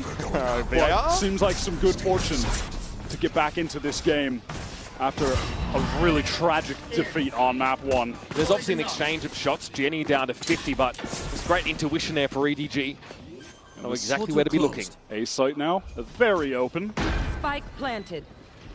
Just have to deal with Mata back site. Assam, Scuba going to gather up. The 3 of them all trying to get back in from this same side. They are smoked off, though, by that dark cover. Yep. Dark cover will allow them at least to assemble themselves before trying to flood here with their remaining 3. Here's Mata. Well, he can refresh if he needs to, but trade it out before he can get on away. It's on Scuba in a 1v2. Tough to win these, especially on the reload. Chichu brings him down. Chichu has that late wrap coming through elbow for the backstab to make sure they close things out as a guarantee. I just want to see on the replay what happened at the beginning of the round, because that basically dictated the entire... You are mad. You're mad. Not even a smoke, bro. Oh, no. They're out in the open. Yeah, they did see them out in the open just crossing. That's just a mistake from NRG. Yeah, awkward time to be dropping down there. Very, very awkward. All right, EDG just make that one look easy, and that's a nice little confidence booster pistol round to win, to forget your woes of map 1 and And obviously, back into this swinging. Expediency spent plenty of span through smokes. NRG have their characteristic double scan initiator. Obviously, they have the KO on this map, which is fairly unique to them. But no one really does it like Ethan. Well, Chichu definitely knows that they pushed out of A. That was a lot of footsteps that he was hearing, so EDG just accelerate into this site. That's awkward. Right in front of Scuba. Won't be able to find a second, though. Scuba had no information of anything that was happening outside of his direct sphere of influence there. So there'll still be a spike stick. 2 players top mid for NRG. Obviously not bored up whatsoever. Right-click central, anybody? Summer smokes. As Marta steps up, brought down instantly. Som suffers a similar fate. And Brook will be on the outside looking in. Spike planted. EDG really play with some patience here, just ensure that they get those NRG players actually dealt with before the spike goes down. Don't offer them a timing to go over some aggression while planting. Just take it nice and easy. Claim the kills. Hong Kong working decently towards that dimensional drift early as well. Has 4 orbs. Might be worth keeping an eye on Brook as this game progresses. Is he someone who I think has maybe brought the Odin spam back into vogue in Americas? The Odin has been the hallmark of NRG's success on defense, especially in the map pool we have right now with Corrode, Ascent, and Lotus. All maps where the scan initiator thrives with that weapon, and Brock is absolutely one of the best and easily one of the most frustrating players to play against when he picks it up. That is absolutely something that EDG are going to need to be very prepared for. Yeah, it just makes fighting for mid so brazenly like they did on the pistol not really a safe option. Every wall on A is easily spammable. Can just fight spamming all of the corners, deny trade swings to come in because you're getting stalled by the bullets, slowed down. It's very frustrating to deal with, and he's, of course, picked it up already. It's got to be said, though, EDG coming back from a bit of a flattener there on Abyss. And done well to get themselves this early lead, converting off the pistol. His bonus, though, features, Marshall, mix of sheriffs. There's still a Guardian here for Smoggy. Okay, Crash goes up mid, but that is just fake. And evidently, there's an appropriate amount of respect for the Odin given by EDG. Yeah, they are taking their time right now, working both extremities of the map now. Both B main and A main control. Safe from NRG. They don't want to throw anything away right now. Peek from Mata, though. That's very aggro. Just runs into 2 players. Shot down. This likely allows for a spike scoop up and maybe even move over to the B side. Yeah, they've got that full control on that side of the map. Yeah, no rotates pulled. You know, on this execute, players could get stalled out on account of mollies and the choke. He's going to walk up again? Yeah, well, he's got a 0 point. Spot out the north. Dangerous. Jenny wants to slide on in. It looks like they want to force the issue, but Snoop is waiting in the corner yet again. He's found 3. Oh, man. Float like a butterfly, sting like a Mack truck. 30 seconds Bro was left. poised and waiting for that. Another little rat spot for Scuba pays off. That is one sight anchor that you never want to run into. That duo of Scuba and Brock have been so potent for these NRG defensive sides while anchoring. They certainly didn't get to show that off on Abyss, but I think on this map, Corrode 10 seconds left. and multiple other maps in the pool, they are definitely the standouts in that regard. Yeah, we saw Ethan and Brook mostly on that A side on defense. But that definitely puts a stop to some of the plans from EDG, and obviously not enough time in the round here to make anything happen for it. So NRG pleased with this result, win the round, lose 1 gun, keep the Odin, and flatten EDG as they attempt to be here. Not too bad considering they lost Mata very early on there off that little A main push that he went on early. Yeah, bro likes to simmer a little bit before he really comes alive. He's like sea monkeys. You got to add some water, let it go for a couple of days, and bam. Instant entertainment, just add water. That is a little bit chaotic. And Scuba handles it with some poise. All right, EDG, they are got it up towards B main at the moment. Taking that space quite early yet again. Hot flash over so Scuba can get that peek. Nothing to be seen, though, as EDG are actually playing pretty conservatively on the B side. Kong Kong was tucked behind that wall, so not spotted out. Prowler has to be used now for the reclear. Someone could have posted up in main. Now, Brook is over at A this time around. Scuba with wild off angle here. He's rewarded getting that shot. What a problem he's been. Can he actually get out? I mean, he's overwhelmed by Util, and Ethan is now into support. And he's safely back in holes. Ethan can now post up. Kong Kong is down to 1 HP tucked in the corner. How does he get out of here? Spike loose as well. Plenty of time board for all King's more horses and men to arrive on the site. Can EDG put this back together? At least be able to drop to the site, but God, pushing any further than where Kang is should be lethal. The energy, they're not rushing this. They're just playing off this crossfire setup. Tichu straight in the eyes of Scuba. Dai has been unflappable so far. And smoke refreshed here from Tower. Kang was 1 HP, so a strong breeze would have blown him over. Mana with some overkill, steps out and finds Smoggy with nothing but the silverware in hand.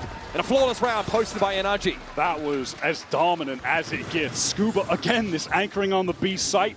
Little bit of a change from the prior, of course, where he's tucked in the corner. This time, yeah, plays that off angle. Gets the spot just before the wall is fully activated.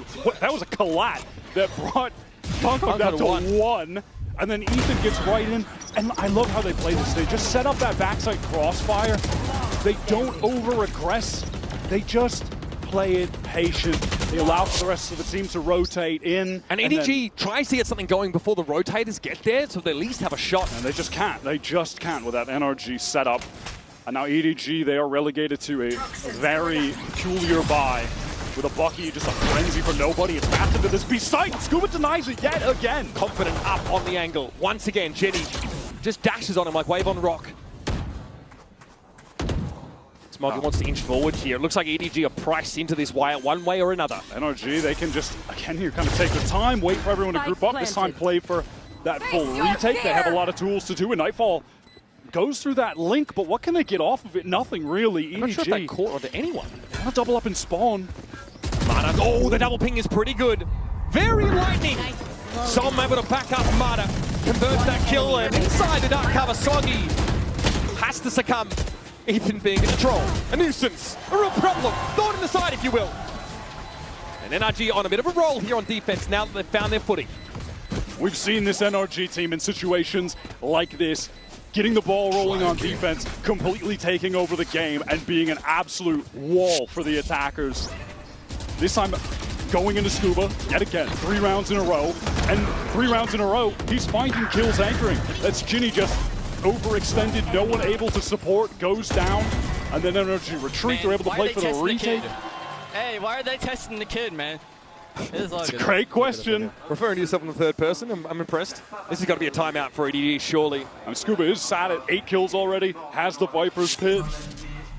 On his global debut, back-to-back maps, has been absolutely solid, not faltered under the pressure whatsoever. He did the same thing in playoffs. Even in that game, I think against Sentinels, also against G2. Yeah, even in the finals, top players by far. Where they struggled against G2, Scuba was their top player. And in that game against Sen, the lower bracket final, that was Brock having a star-making performance. He played very well on Abyss. But I was in that lower bracket final where Brock went plus 30 on kills, 9 first kills, 0 first deaths against Sentinels. In 4 maps. Yep. Just an obscene game from him. We know what he's capable of. He was 82 for 52 over 4 maps. And this is one of the maps where he absolutely lit them up. Now, of course, like we've mentioned, much more still to be seen from EDG on what has been their best map. Definitely expect to see them leverage this double duelist a bit more extensively now that dimensional drift is available to Kang. We did mention it on Abyss, and I think it is worth mentioning again, just that NRG have a wealth of experience against double duelist teams in their Omega group in Americas. 4 out of 5 opponents they went up against were double duelist committed teams.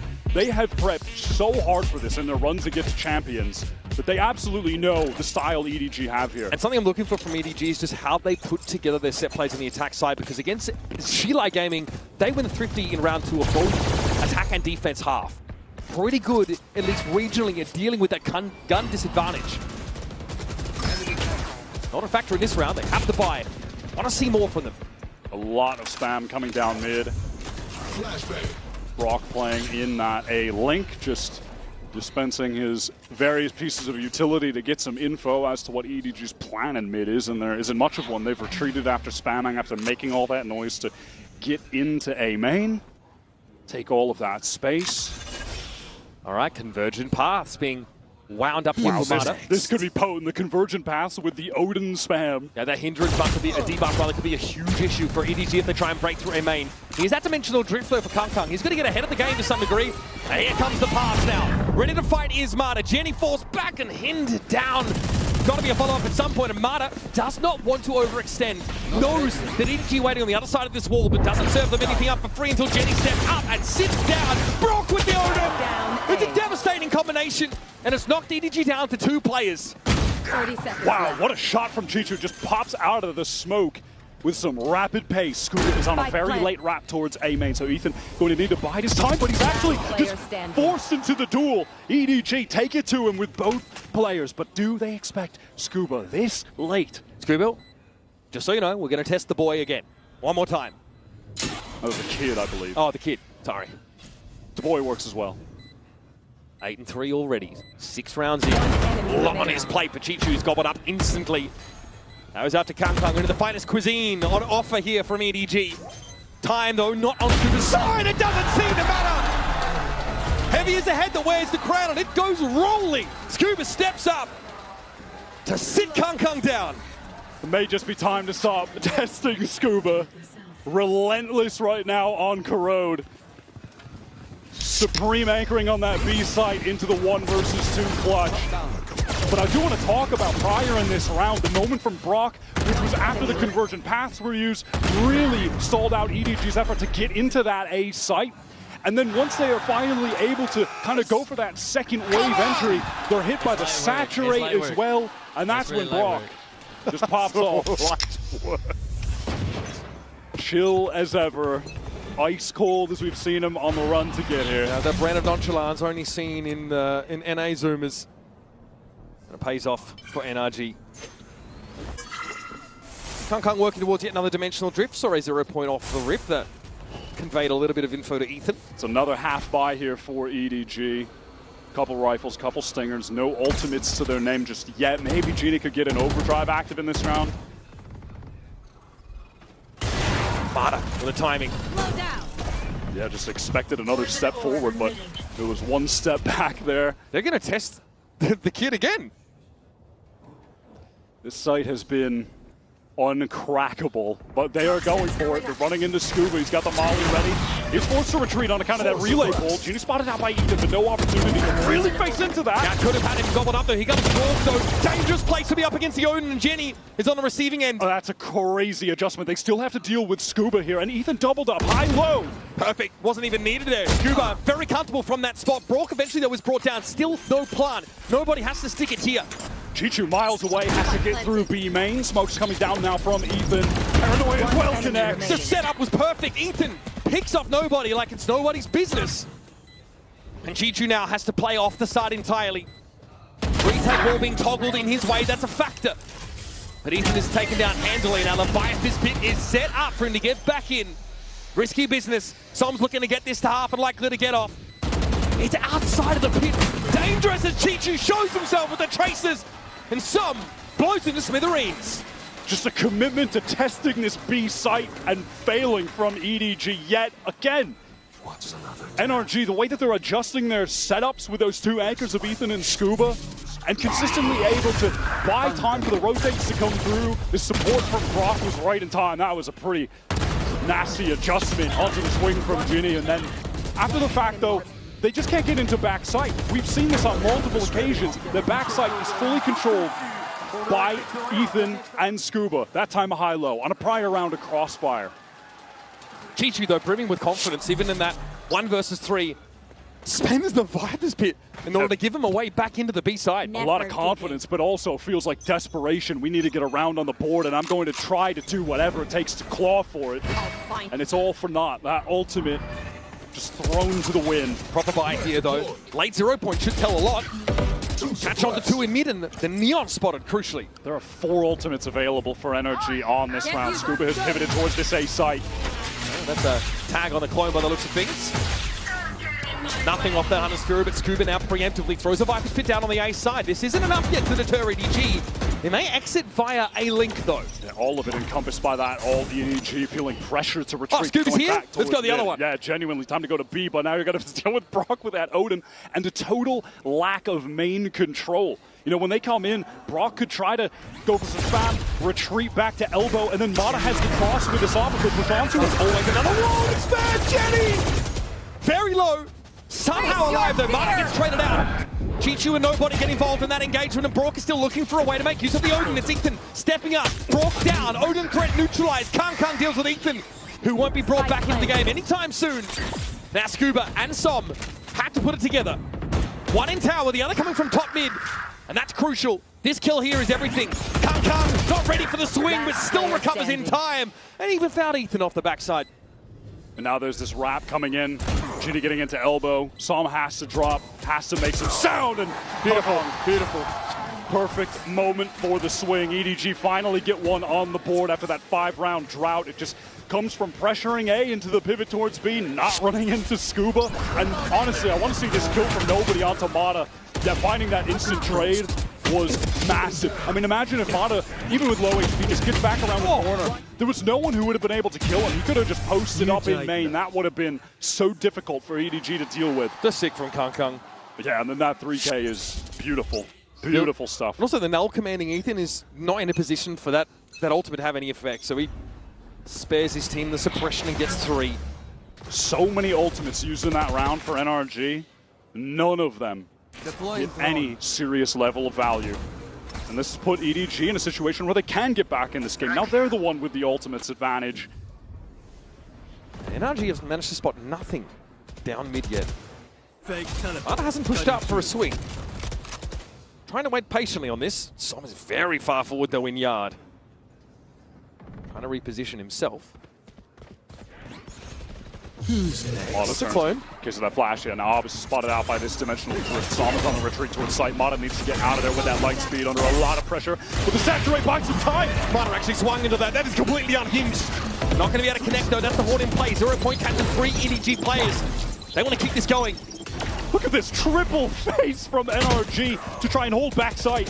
Som goes down early. That's not been swung into yet. Yeah, EDG, they don't fully commit. They're just planting for offsite to play from yard, play from lane. Only playing where they have information, and Ethan that actually stepped up into the line of sight. Mata with a shorty, not close enough. He's in deep trouble, tries to switch weapons, but he's leapt upon instantly.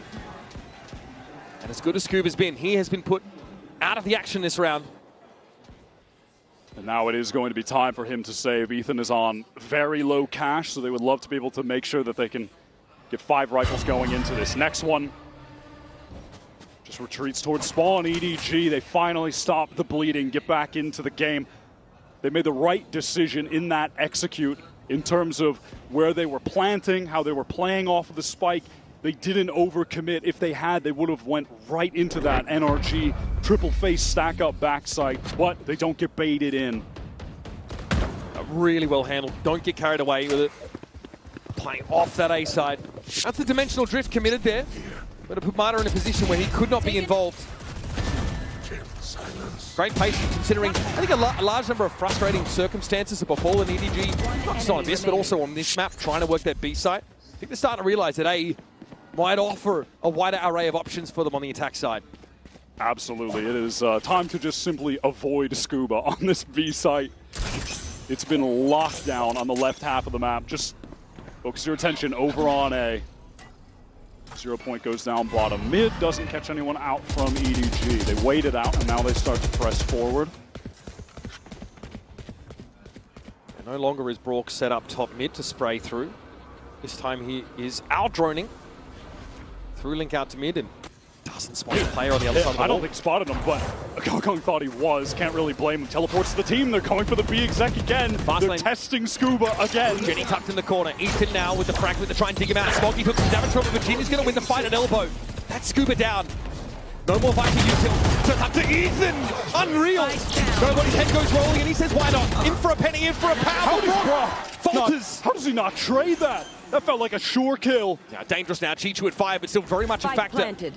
And back into mid has Kang gone. You can see Kang calming that. He did hear those footsteps behind him. Saw him now through heaven. EDG with an acute awareness of Mata's positioning at the very least. There's nothing for Som to see here. He sees it. The player below him. Chichu now neutralized. Som could start to cut the side up a little bit with these smokes. But still, he has to worry a bit about his elbow. You can see he is paranoid. That smoke comes down to Smoggy try to get in front of it. Time is beginning to get very low. Not enough. And Kang happened to play the low ground. Smoggy X's the round with 2 health. Chi-Chi survives at 5 after Brock tries to trade him. And things just break very well, very favorably for EDG on that B-side hit. Those were some very snappy, gorgeous shots from Ethan. This little adjustment to the left on nobody was lovely, but the fact that Genie gets that foothold and finally he's able to take down the Viper on the entry is massive. That's the first time they've been able to immediately deal with Scuba. And unfortunately for Brock, he really looked like he had a sure kill with that Odin. And he tried to go for an aim adjustment, and then he just loses out that duel that he absolutely needed to win on the trade. Just the raw charisma from Kung Kung, it is palpable. So far, he has been the engine room for EDG on this corrode comeback. Good start for EDG with a pistol win, but then that first gun round sees them fall further and further behind. Now, though, game is tied, and Bonkar needs to phone in. When we get back in, NRG, they do have one ult to play around in those convergent paths from Mata. And they are going for a full investment, it does seem, as well. This has been impressive from EDG. Able to make the adjustments, some good calling right now. That convergent path, the first time we saw it, looked very disruptive. EDG hit en masse by it in yard as they tried to approach that A side. Conservatively, Mata didn't really play into it, didn't rush at them, used it to stall, to disrupt. Now what is the play from NRG? EDG have been very willing to press up mid, get that space after and during the wall goes up. Now NRG, they want to fight through it this time. And it has been Kong Kong solo on the effort to take this mid control on most rounds. No more Odin here for Brock. Down to the Guardian, but playing a similar position. Still good bullet penetration there as NRG want to make full use of the paper mache walls. Off some contact, Ethan is ready to just flash out. Take this fight towards mid. Dark cover drops, so he doesn't need to get out of the way temporarily. Mata also set up to just stay entrenched here and then respond quickly if there's an A hit. Tough for EDG to get A link control, but they are going to step forward now. Prowler alerts them to the lack of players there. Oh, close to the judge. Brings the gavel down on Chi-Chu and Kung Kung. Now the only option is to try and play through mid. It's nobody caught inside a conversion pass. Runner Jenny also suffering that hindrance. And so, Smoggy now in a 1v5. All too much to do, but he's made a good start. Knocks down to 6 though. Too much damage collaterally. And even though he takes 2 key kills. 30 seconds left. All but impossible as Ethan from pocket will neutralize him. Excellent setup from NRG and making that adjustment out of the timeout to fight more targeted for that mid. And it just pushes those EDG players fighting through A main right into the judge. Psalm had a nice position there, kind of just tucked in that corner of the dark cover. A little saturate to clear that corner by Mata. And then when the split activates, Mata rips that ult in mid. It was well executed. That puts NRG back in front by a nose. Now they've got the overdrive to stare down from Jenny. EDG hoping maybe for a fast play to get them to parity at the end of this first half. Brock's got the money to get the Odin activated again. It's been middling in its impact, I feel. Which is a rarity for a Brock Odin game, if we're being honest. Now EDG, they buy their time in mid. 0 Point does make a couple connections. Now they work their way up. Gate crash all the way at the top of mid. That's just going to be a fake from Kong Kong. But NRG, as far as they know, could be, looking down the barrel of a B split. They've lost all that control. Yeah, Somdo can get back into tower on B side with that ultimate. Able to reinforce pretty effectively, and they're looking to really clear mid now. An odd timing for it. Brock won't see anything though. EDG's execute stalled out by the mollies on main. Another now from Ethan. Nobody's dug enough into that corner that the fragment doesn't affect him. Here comes a paranoia, and in they come. 3 spotted off that 0 Point, and Ethan needs to get to work. Again, it's going to be Jenny up in this corner. Scuba, highly mindful of it this time, and again it's Ethan set up on this corner, brought to pressure from Nick with the Odin, but there's no pick, there's no reveal of any of these players, and so we can only spray and pray. Scuba good for 1, always seems to be the case in that position. Jenny's able to get in there and finish the job as he's down to 10.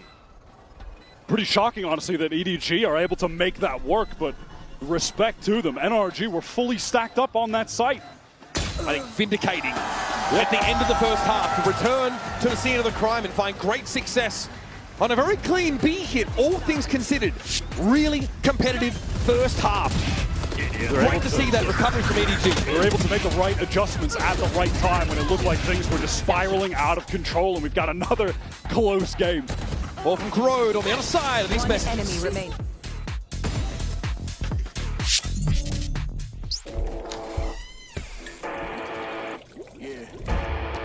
Let's go.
Rounds into Corrode, and it is a tied game, folks. Your Coinbase Econ report here to kick us off, and Kang had a very important 3K round. He definitely has the measure of Ethan in this game, where he's able to help his team finally claim that B-side against the Null command of all things. And it is important, honestly, that he was getting so many kills on Ethan, because he was a critical part of those anchors, especially towards B, where they did find success at the end of that half, able to tie things up.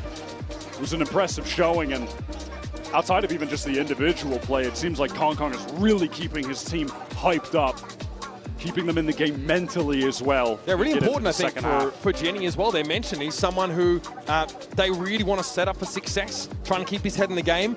He's got a tough role in the Neon, right? Quite often was moving into that B site, taking some space, getting traded at best, and sometimes just getting flattened. So making sure your other duelist is at his best, still feeling good about himself, crucial, and allows EDG eventually to figure out how to break that NRG B-side hold before the end of the half. The last time we saw NRG playing attack on Corrode, they got 11 rounds against Sentinels in that lower bracket final. Absolute dominance.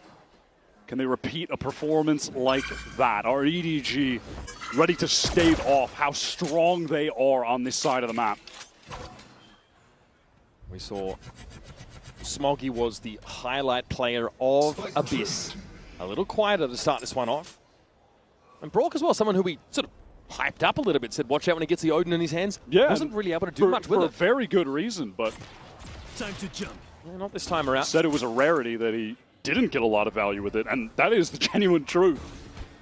Very uncommon that he's not able to put up numbers with that weapon. Energy, they're pivoting over towards this A side. Have Scuba as a late lurk posted up in mid. Here comes the utils, 0 point broken, but Dark covers in and the dash from Mata. Oh, light speed gets Mata right in Chichu's face, and he has to give up that space, but Mata is not going to let him get away that easily. Now into the side, it's already getting broken up by some of these dark covers, and Mata finds yet another one. It's blistering pace from NRG. And they're at least have control of A. Still Smoggy at large, but a quieter game from him. He'd have to step up, and he takes a hit through the masonry. He has to stand up here and give his best. Certainly wouldn't be an NRG series if we don't get a Mata ace in it. Fall back here.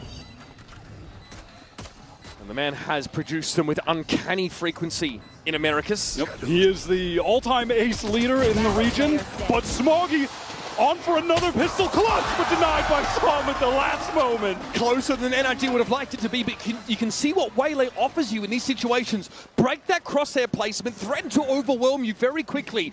That's just a pistol round. But you can see the idea from NRG, who want to make use of this guy A real lightning bolt out there on the field. It gets that first. There was a really cool little flash thrown at the ground from Ethan as well that fully blinded nobody, so Mata could get an easy second on that side anchor.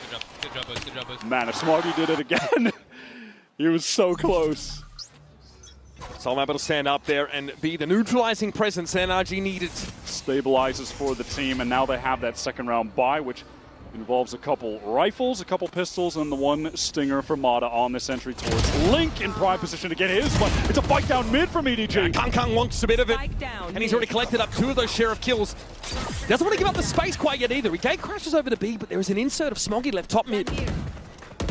NRG suspected, and of course have the penetrative power of the Vandal to try and dig him out. And they're able to pick up the important guns onto some of the players who did just have pistols, and now go for the rotate towards that B side. A B side where the gate crash from Kong has just been thrown to, so can get a fairly fast rotate there if necessary.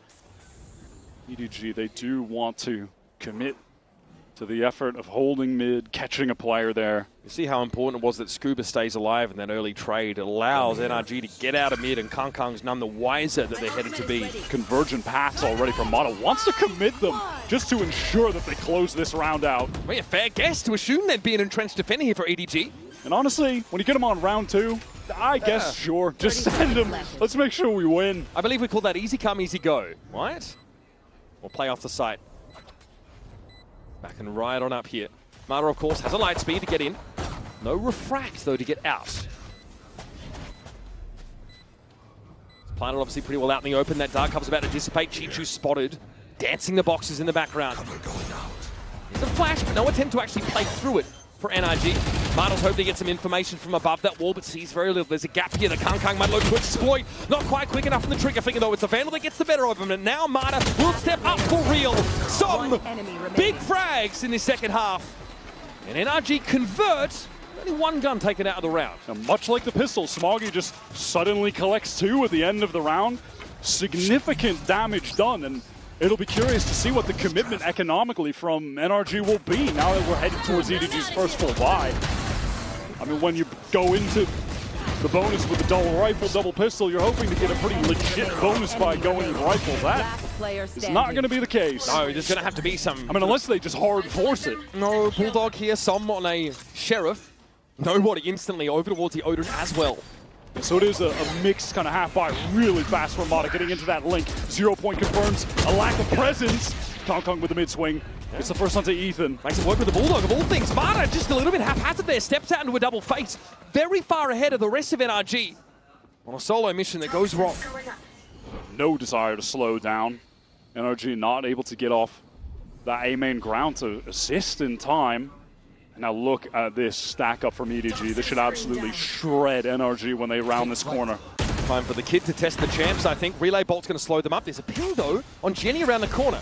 Shock Dart to soften up Smoggy, who waded into its area of effect. It gets a good amount of damage off onto these 2 players, but still, they are committed to just holding this together. EDG also not moving off that B side yet. Swinging the double face. The dark cover breaks it up, though. Jenny down. This is dangerous now. Kang puts it to bed.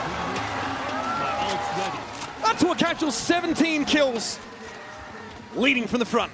Begins as well, taking that ISO'd fight against Ethan in mid. That's just in this moment, flash out of that wall, didn't connect onto Kong, and Mata so aggro in that moment. Seemed that he really thought he could catch one player, but I mean, even if he gets that first, there's an instant trade coming. It was very aggressive, and he got punished for it. You've mentioned that NRG's group in Americas was populated by a lot of double duelist teams, but this might be the most talented team of that style they've had to go up against. They're going up against the man that has the all-time BO5 kill record. All right, nobody with an instant frag onto Mata, who used that light speed to get in. Saw him in a really cheeky position. Mata just crumpled there. That is all of the bark out of NRG. What is some doing from here? G2 heads upstairs and says, "You're not supposed to be here." Yeah, this attempt from NRG to go for a crazy, fast site exec with the teleport with the light speed is all for naught. Okay, Scuba somehow wins that out. Pretty shocked that he's able to do so. Was able to get his gun up in time, but he's mindful that Jenny might have dropped down behind him. Kang's just causing problems all across the map here. Yeah, it feels like he's in the walls at the moment. Brock is going to be able to get the spike plant down, but surely this is unwinnable. Actually denied even of that by the utility coming through the haunt from the fade. Comes Kong again. Still a plant. Remaining. That's what Scuba has to work with, but he has 85 health. He's got 4 able-bodied individuals standing in between him and a round win. Make it 3. Tap on the spike, surely Kong. No, head ripped off. There's something here, Scuba. Surely not. Oh my God, he had the crosshair placement perfect as well. Nobody was just fast enough. Oh my God. That would have been the most degenerate thing I think I've seen. Yeah, frustrating for Scuba. Tantalizingly close to a legendary moment. You do not see crosshair placement get better than that. Oh my God, he was ready as well. He had it in the perfect spot to get that kill. One enemy remaining. But he was just a millisecond too slow. Too low. Frustrating. That's definitely not something you want to weigh on you. Oh my God. He's having an insane performance. Nobody again early with the spray through those walls. Brook suffers as a result. An orb still secured for the attack side. Scuba just blowing off steam maybe. Oh, Mata didn't want to instantly swing through, was hoping that not revealing himself would allow him to get the trade. But it isn't the case. And this round is as good as done for NRG. EDG on for taking the lead in this game. And that aura around NRG feels like starting to falter a little bit. The stopping power of these EDG defenders has unraveled them on multiple occasions. Some are simply seeing what he can get for his money. Kong really just feeling himself at this point, hungry to take more fights, hungry to get more kills. Sees Decayed down, TP across the way. Chichu mindful of it though. And Brook obviously completely elsewhere, fighting his own demons. Headed into this next round. Want to take a look at the status of some of these ults because they are getting online for NRG, and can't say the same for EDG on the opposing side. This is a real opportunity for the team from Americas to put a gun round win together. They have that null command to get into a site. They have the Viper's Pit to close out a post plant. 2 potent ultimates that if used effectively should get them to 9 rounds. Got to be mindful, of course, of what nobody's doing early in some of these rounds. Mata with the fast play over towards Link. Now, last time he just walked out and got picked off, so we'll see. And this is a pretty standard open from NRG, but does he expect a reclear coming already from EDG? 3 players in mid. No one covers him from bottom mid here. He is alone in this position. And alone he will fall. Now they make control firmly in the hands of EDG. Null command now is the acceleration, is the response into this B side, and nobody cannot stand. He really overstays his welcome, maybe expecting even that a dark cover would have been thrown there, but it wasn't. And now the pick goes down. Now it's into the 4-on-4. A lot of side control. You've got 2 players from NRG forging already into back halls. Scuba needs to stay alive though. Kong needs this kill desperately, but Brock ready on the angle to support. Odin in hand as well. That's going to be a problem when we come to this post-plant scenario. A very timely 0.6, 3 top mid. This is a great reposition from Psalm as well, getting into heaven. The backstab can activate at any given moment. Jimmy's going to try and accelerate over towards main, but there's far too high density of players here. Chichu in the pit, fighting for his life. Surely he knows he's better off playing from outside and keeping this gun in hand. Spots Som in tower, and he will be judged. And it is those 2 ultimates being used to perfect effect. The pit, the null command. I did really like this play though from EDG. Mata dashing up into that link and staying committed to the position is something that he's done before. Yep. And so they're able to just isolate him completely to get that opening kill. It was a great idea. Not the first time Mata's been very much out at sea alone in some of those early scenarios. It was just unfortunate that nobody goes down playing in heaven. I think, thought maybe the dark cover was coming. Not exactly sure, but that was an important kill for NRG to pick up. Regardless off, finally in the hands of Kong. Scuba removed instantaneously. Absolutely brazen. Bro basically bathed in that molly from the Viper. Was happy to trade a little bit of health for the kill. Mata on the verge of getting the conversion pass. Just 1 orb required at this point. Won't do a whole lot to Kong, who's perched up here waiting for a push through B main. Mid really not explored at all for NRG yet. Jenny with a fairly safe posting top mid. Gotta go.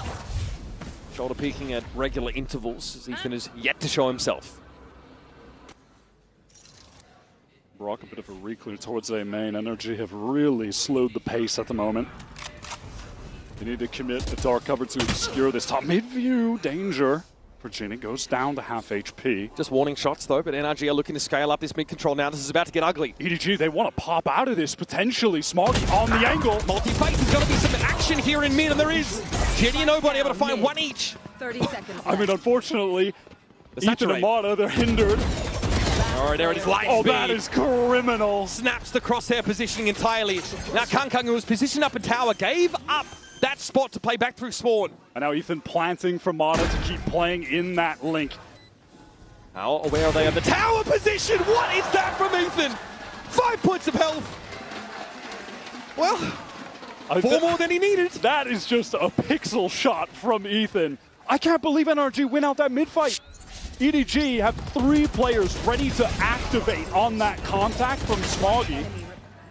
They fight in the smoke and they lose out. I mean, that is just a disgusting way to be able to get the fight isolated. What is that shot? Oh my God, Ethan! Same reaction. Give me something, bro. Good jumps at him. Now, you talked about the ultimate trough for EDG. They were suffering. Well, now it's very much the opposite. However, the weaponry isn't quite there to match it. Wow, instant dimensional drift from Kong used right to down see. mid. He does spot out every single player. Gate crashes over at tower. He doesn't want to go back that far. Now the question is to what avail, right? But it is now allowing EDG to walk all the way up and position themselves in B main at the very least. They have full control. And if there's a pivot back from Energy to B, it could be dangerous. You have Nobody taking contact, and then Ginny tucked in the corner with the stinger. But Energy are slowing down the pace of the game now. Rourke obviously mindful of this. Sat watching from the bottom of mid. A lot of damage dealt to Smoggy and Ethan, respectively, in that little exchange. Energy, of course, aware that the weaponry isn't where it needs to be on the EDG camp. Jenny can supplement, of course, with an overdrive if you want to commit more into this half-bought round here. Kang chilling in pocket. Smoke's being cycled on main. Of course, this Paranoia ready to go from Smoggy, but it is temporarily deactivated.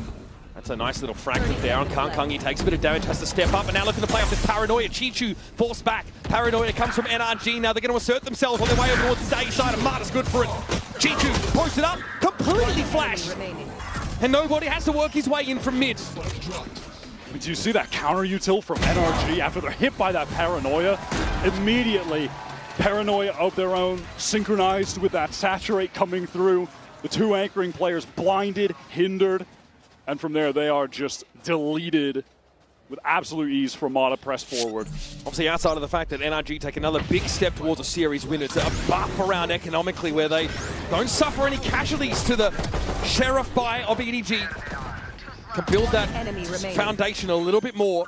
Now Convergent Paths comes online for Mata, gives them something to say in the conversation of ultimates, whereas EDG are still ready to leverage many of them to get back to winning ways. Yeah, Ethan did throw out that null command very late in the round.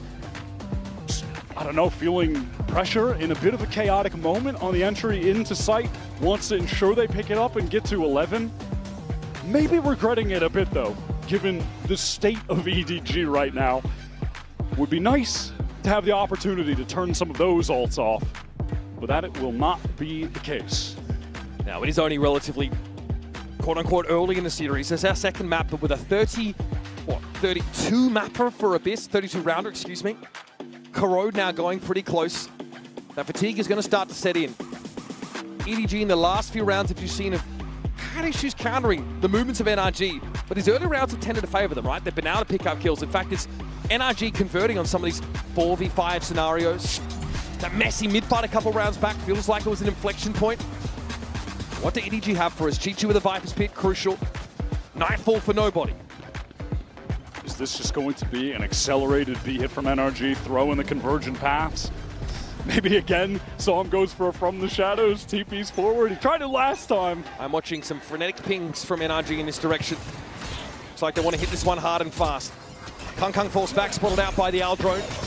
Here's the convergent pass. Smarter still has that in the back pocket, no. He actually refracts it out of the sight. Yeah, they want to draw out some of this initial utility, and they do it effectively. Now, what is the pace on the re-hit? It's immediate with a convergent pass. But it doesn't cover the elbow players. Marta's still able to get in there and find Jenny. Brock down early in the round. Kung out of the open. Dragged off his horse. And now Nobu's going to fight his way out. That is sharp shooting. Scuba falls, but he's not ready for the close swing from Som. And so it falls to Chichu. As it has so often in this series. A gun round that EDG really pinned so many of their hopes on. It's up to him. Just wants to get out of the smoke ASAP. Has the timing for the fight with Som. No instant swing. Can he find his way through? Ethan close on the corner. Marta there for a double swing. It's not to be. And so EDG are going to have to force to stay in the series. They try to flood in with that Nightfall. They have all the players there. It's absolute pandemonium on the site. I can't believe NRG get ahead. Sick kill from Mata. Scuba scales in quite quickly. And that drop from Congo just a little bit too late. The timing's just not there with the flood off that Nightfall. And they're picked apart one by one. NRG have a great re-hit. Getting in with a convergent pass after extracting util with that fake first hit. Smoggy has no armor at all. Force the Vandal. Just a glass cannon Vandal. Chichu playing within the pit to control all of B main. Brock still wants to tap this orb, hoping that Chichu will show some traces here. Brock does get it. Yeah, a little bit of danger to have the Vandal in that pit, not gonna lie. So Chichu doesn't go for much of a spam effort at all. In fact, doesn't spam at all. Kong is peeking through mid. Yeah. NRG, they're on the cusp of taking this series 2-0 after being down 11-2 on the first map. We're looking for some prime 2024 Kong here. If EDG are going to have a shot in this game. Gate crash out, realize he doesn't really have the tools. Scuba, who's had a phenomenal series, a great map, has got himself nestled up towards A main. Ethan walking his way up mid towards this link flash to get some of that space to apply some pressure. The majority of this NRG hit going to come through A main off this wall. This provokes the re-clear of Link from nobody. Sends the Prowler in. So we're all lined up for A main. A hard hit coming in from NRG. It's going to be Marta first with a light speed. Jimmy though tucks in that corner. Deals with the waylay. Now though, all of them lit up. It doesn't seem to matter. It's Brock with the Odin. Only gets the one. And the 0 point not able to be made use of. Brock's in trouble. Big trouble. And EDG fire back right when it matters. That was excellent counter utility from EDG to stop that hit in its tracks. The that paranoia from Smoggy had a serious connection. I mean, look at Mata. He was just blinded up. Didn't know where he was looking. Didn't know where he was dashing. Stun connection as well. Beautiful, beautiful stoppage power. And in the end, Ethan doesn't want to try and split A from Link. He flashes it, clears at least the first part of it, but then doubles back to join NRG for a flood through A main that gets stopped in its tracks. All right, NRG with two opportunities to close out this map. Mata back to this fast late take. Does bait out the paranoia and just refracts back to bottom mid. Wants to gather up with NRG, the rest of the squad who are poised to execute onto this B site. Brock could have a Hunter's Fury and a post plant potentially. He's just one orb away and he's going to get that in main. Kong's gate crash here at B puts him right in the middle of the action if he's going to respond to a site. And he does, he is in. Okay, Albert Elite hide behind the orb and now ready to fight! So far, not so shabby. Chichu's able to back him up and go 3 for 1. Now this leaves Scuba and Brock having to fight for it. Spray through the corner! What? How do they get the second? Okay. Brock up on the side, Spike stuck. Scuba ready and has to go 1v2 on this swing out of elbow. Brock is not in a position to double up with him. Horn popped. Now he'll double back. Prowler going to come around the corner. Brock spots the player jump on the side. It's going to be Jenny. Scuba has to deal with him now. Overdrive at the ready and long range. Jenny picks Brock off. EDG are far from done. And that overdrive is just too much to deal with. But what a play from Kong. That brazen confidence just sends it into the site. Pop flashes for himself. How did Smoggy die? Brock scrapes 2 players down instantly with his Odin. Chichu and Kong do such a great job. God, that is sick. Yeah, this overdrive, though, just too strong in a situation like that. Oh my God, he's so Some frustration there for NRG, just trying to put this game to bed before EDG take it over. And now, juxtaposed to Abyss, it's been them on match point, them struggling to close this out. One more for EDG to take us to back-to-back OTs for them to stay in this series. Just an unbelievable showing from both teams. Our 2023 champions winner in Ethan against the 2024 champions winners, starting this tournament off in amazing fashion. And honestly, for NRG, it's been a showcase primarily of what Scuba and Mata are made of in this series. Scuba with an amazing defense side. NRG now have had to throw caution to the wind on more than one occasion. And now, that hit towards B, you mentioned it, Kung just materialized in the middle of a hit that was in progress and still finds 2 kills. The guy's got composure for days. Can NRG avert yet another overtime in this series? EDG, the rounds have come, few and far between, but they've come when they've mattered. Brock has Honest Fury, Odin still to hand. Will this be the final round of this series? Can NRG make it through, remaining in this upper bracket? Hush over the audience now. Back in the flat. The weight of this round is clearly felt. Mata, where are we at? Okay, he got out somehow. Retracting away with 6 health. Wanted to get some information for this Hunter's Fury, but there's not even a tag from Brock. Nobody in mid, he's just ready for the lurk. No check of mid. Scuba now off the map and Mata down to 6. A grim start to this one. But nobody, he just hunts for more. He gets greedy and he gets punished. Kung now that sole player in mid, Jenny making his way toward connector. But NRG still have their Omen in the game.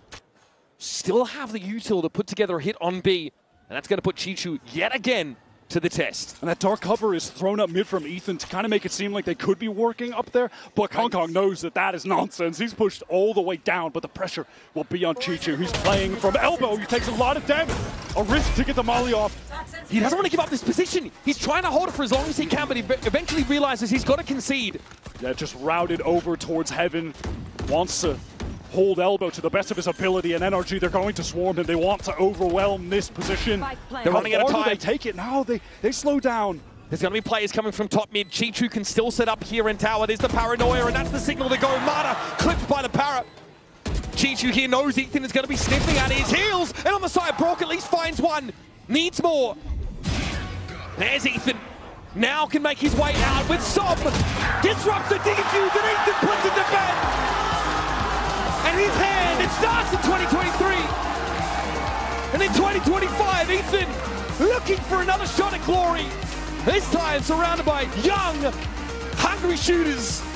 And NRG vindicate themselves in this match against your reigning world champions to kick off Group C. And that is the global debut for 3 Challengers players that made it into the league this year.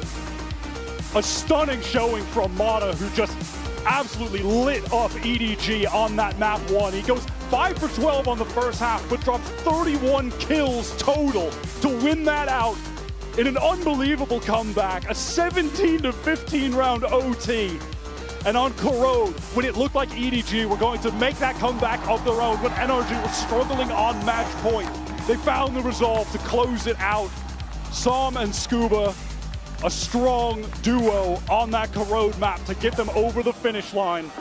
Scuba with that anchoring, that clutch that he had as well, and Som just a consistent factor in terms of the fragging across the board. And you can argue this is one of NRG's greatest challenges yet. They face another team that's adept in the double duelist style, that always wants to throw these aggressive looks at them. They managed to mix it up early in the round, waiting for those info pushes, being able to punish them. It still goes to the wire. Smoggy basically takes over the first part of Abyss. It's tied for the single greatest comeback on a map in Champions history. A 9-round delta that NRG overcome. Let's head down to Lou and Mata down on the stage for the Verizon post-match interview. Et je vais pouvoir rejoindre Mada après cette masterclass. Mada, may I borrow you for a second? After the selfie, you've already... Wait, I'm on a... congratulations, first of all, for this insane performance, both as a duelist and as a team. And the first question I wanted to ask you is, how did you guys manage not to give up at 11-2 on Abyss? How did you manage not to give up to get your confidence back? How was that? I think we just stayed in the game the whole time. Doesn't matter how far behind we are, we're always going to climb back. Our mental is just too good as a team. And I think we saw that in your mental as a duelist too. You were carrying on that first map. Yeah, I was. I mean, thankfully the boys had me on map too. You know, Scuba, Sam played amazing. So thank you to them. We played good as a team. You did, indeed. Donc première question, comment vous avez fait pour ne pas abandonner? Ils perdaient 11-2 sur Abyss. Comment est-ce qu'ils sont remontés? Tout simplement, le mental de la team. On est resté dans la game de A à Z. Et moi, individuellement, j'étais chaud sur Abyss. Mes teammates étaient là sur la deuxième carte, notamment Scuba, qui nous a fait aussi une masterclass. And I have another question to ask you is about the Odins. You know, we see Odins in the hands of your teammates, in Brogues, and also some, but never in yours. So do you like the gun? And what makes this Odin meta for you guys so good? If you guys see me use the Odin, then there's something wrong. There's something very wrong. So no Odin for me. But what makes it strong according to you? It's Brock. It's not the Odin, it's Brock. Okay, it's your teammate basically, not the gun, right? And you just defeated, you know, like current champs holders, like winner holders. So who do you think will be the hardest team to beat now in Paris? Team Liquid is probably going to be next, if I had to guess. So I think it's going to be a hard game. And I'm excited. Okay, so you're seeing them winning the next match. Donc, deuxième question, il joue beaucoup à la Odin, les énergies. On a vu Brogues, on a vu aussi son coéquipier Somme qui la joue, jamais Mada. Donc, pourquoi est-ce que tu la joues pas? Et ensuite, pourquoi est-ce que c'est si fort? Et bien, tout simplement, si jamais vous me voyez avec une Odin dans les mains, c'est qu'il y a quelque chose qui s'est mal passé. Et c'est Brogues, c'est pas la Odin qui est forte, c'est vraiment mon coéquipier. Et je pense que Team Liquid vont être les plus difficiles à battre dans cette Champions. Thank you very much, Mada, for your time. Congratulations and good luck next. And speaking about next, we're going to see in a few minutes who's going to take the win between Team Liquid and GRX. Stay tuned.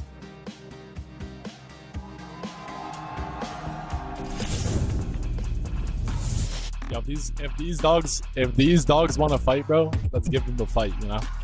Man, I'm just so much better than these shitters, man. We're so good. He's a noob. He's actually a noob. That's what he does, man! Come on! Come the f on. These guys are horrible. Let's win this game, guys. Let's win, man. Let's win.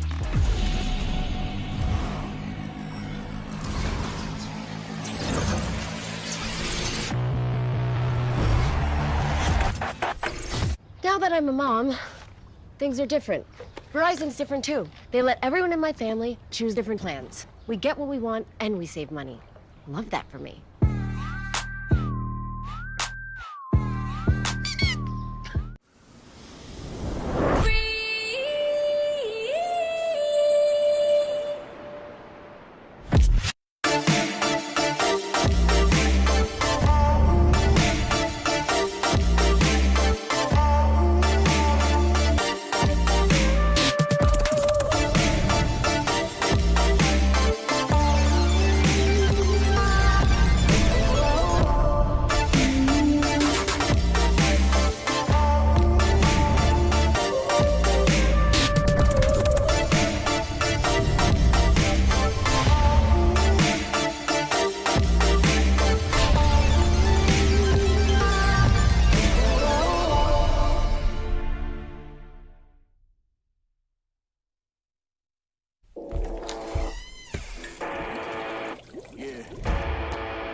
Red Bull gives you wings.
Mika and Bella here with Mako of DRX. Now, Mako, DRX clutched this champ spot, and as somebody who's been to so many champions, what does this mean to you to be here?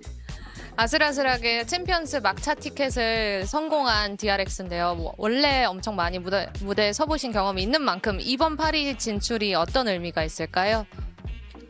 일단은 다른 챔피언스보다 너무 불리한 상황으로 진출을 해가지고 일단은 개인적으로는 되게 뜻깊은 챔피언스라 생각을 하고 있습니다.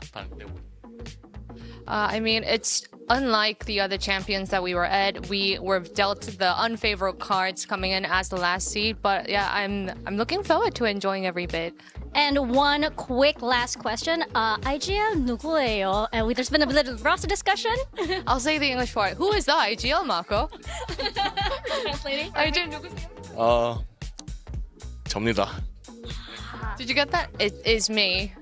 I did get that for the record. Yeah, Korean. Thank you very much, Mako. 감사합니다. DRX fighting.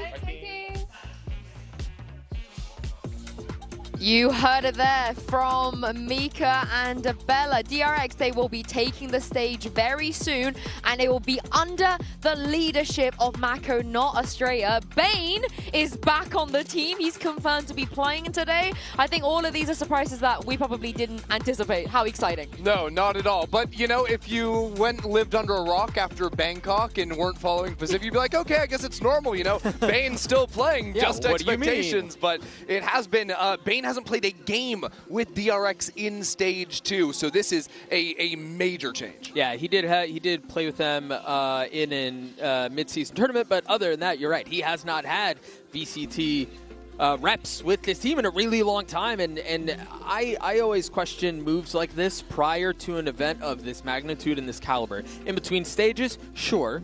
Right, you've got time to kind of iron things out, this, that, and the other, but you don't have 5-6 weeks to figure it out and make a playoffs run. It's do or die.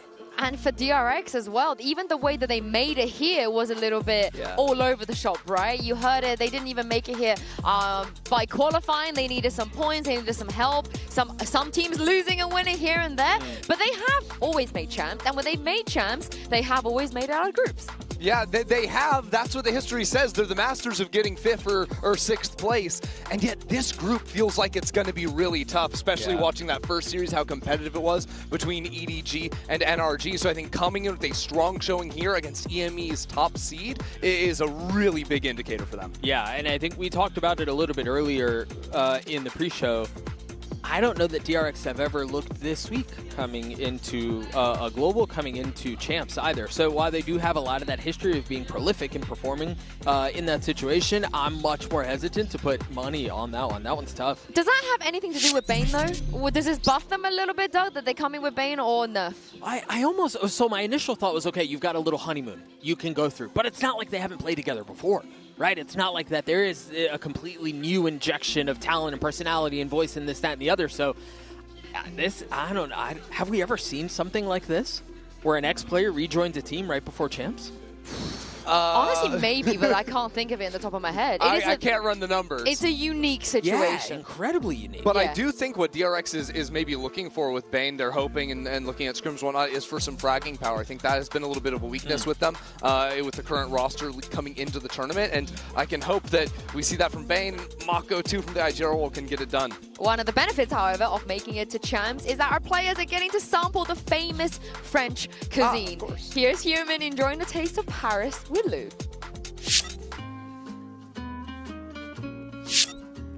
And I'm now joined by DRX Yunmin. Thank you, Yunmin, for joining me for this very special segment. We're going to get a taste of Paris together. Oh, yeah. And I heard you saying that you like French food, right, so far?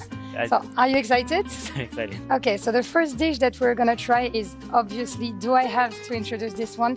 The croissant. So you're going to have to answer a question that I'm going to ask you about the croissant. But first of all, you're going to try it. Okay. Yes, we are going to try one croissant. Okay. You can. Do you want to do it with your hands or with the fork and knife?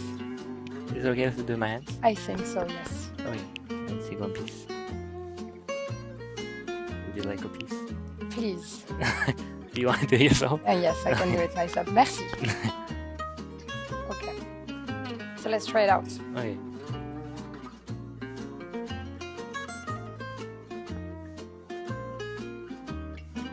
What do we think? This is croissant. This is croissant, right? Yeah. Do you see any difference with the croissant that you've eaten before? Like, what makes French croissant good? I guess it's more flaky, like more like texture to it. Mm-hmm. Yeah. More butter, I think. Also, there must be more butter in it. Also, so the question about the croissant, and I hope you get it right. So, is it true or false? A croissant typically can have as many as 55 layers of butter and pastry dough folded into each one. 55 layers. 55. Is it true or is it false? Sounds pretty interesting, so I'll say true. And it is indeed true. Typically, they have between 27 to 55 layers of folded dough in a process called lamination. We're getting good here, Yunmin. First win for you and first croissant also for me. I think we can discover what the next dish is going to be. After croissant, we're going to have another very famous French dessert, which is crème brûlée. What does it look like for you? Appetizing, tasty? It looks sweet. Something sweet. Right. What are you expecting, like as a taste? Sweet? Any particular flavor? Maybe something like yogurt. Yogurt? Okay, let's try it out. You know what?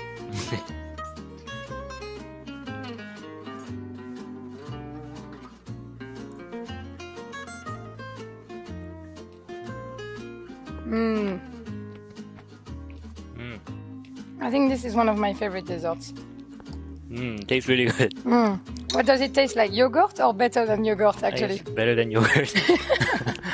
Which one did you prefer? Croissant or crème brûlée This so one. far? This one? This one, right? Yes. You will order it at the restaurant too.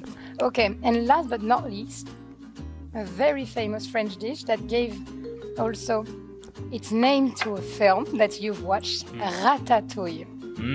So it's more of a main dish, like salty dish. Do you want to try it out? Yes, sir. Okay. You be honest if you like it or not. Yes. But it's very famous. Good enough? Yeah, of course it's enough. Don't eat too much. It's like French gastronomy, only one bit. It just looks, it tastes how it looks. That's not a compliment. That is not a compliment for Ratatouille. It tastes like tomato. Okay, a lot of tomato sauce, right? What I expected. Okay, ready for the question? Yes. Ratatouille originated in Paris, France. It's a dish from Paris. Is it true? This? Or is it false? This. I'll say true. You would say why? Why Paris? I don't know. Something with tomatoes. With tomatoes or from Paris? And no, it's wrong. False. It's false. Yes, it's originated, I think, from Nice, France, so south of France. They make a lot of dishes with vegetables. Like dishes you can eat in the summer, also that are not too heavy. Like big dishes. So no, it's false. But you got 2 of them right. So I think that's pretty. I passed. Pretty decent. You passed. You passed the French exam. Taste of Paris. And I hope that you're gonna get to eat a little bit more in Paris, of course. I think that's all for us. And Yunmin is very ready to experiencing more French things. Well, Human passed the first test in Paris, but what's he been like over in Pacific? Has he been scoring full marks? Absolutely. I mean, this guy was tearing it up. He leads his team just from the front to topping the group, and even though the squad sort of bombed out in playoffs, only won a single series, he still is second highest in the league in terms of ACS, so he was still putting up insane numbers. Which is such a unique thing. That's got to be rare to have a team bomb out the way that they did and still have a top performer competing the way that he has. I think if there is a little hope, if there is I don't want to say an X factor, but if there is something that can kind of convince me that, okay, maybe DRX does have a shot at this, maybe they can pull something off here, think it kind of has to start with him. And we saw him early at the start of the year on the global stage in Bangkok, and he had so many big rounds for the team. I think I was very impressed seeing his Yoru play in particular. Showed a lot of, I think, just proficiency on the agent. And while, again, that Bangkok tournament wasn't really the one for DRX, you showed that glimmer of what could be a star.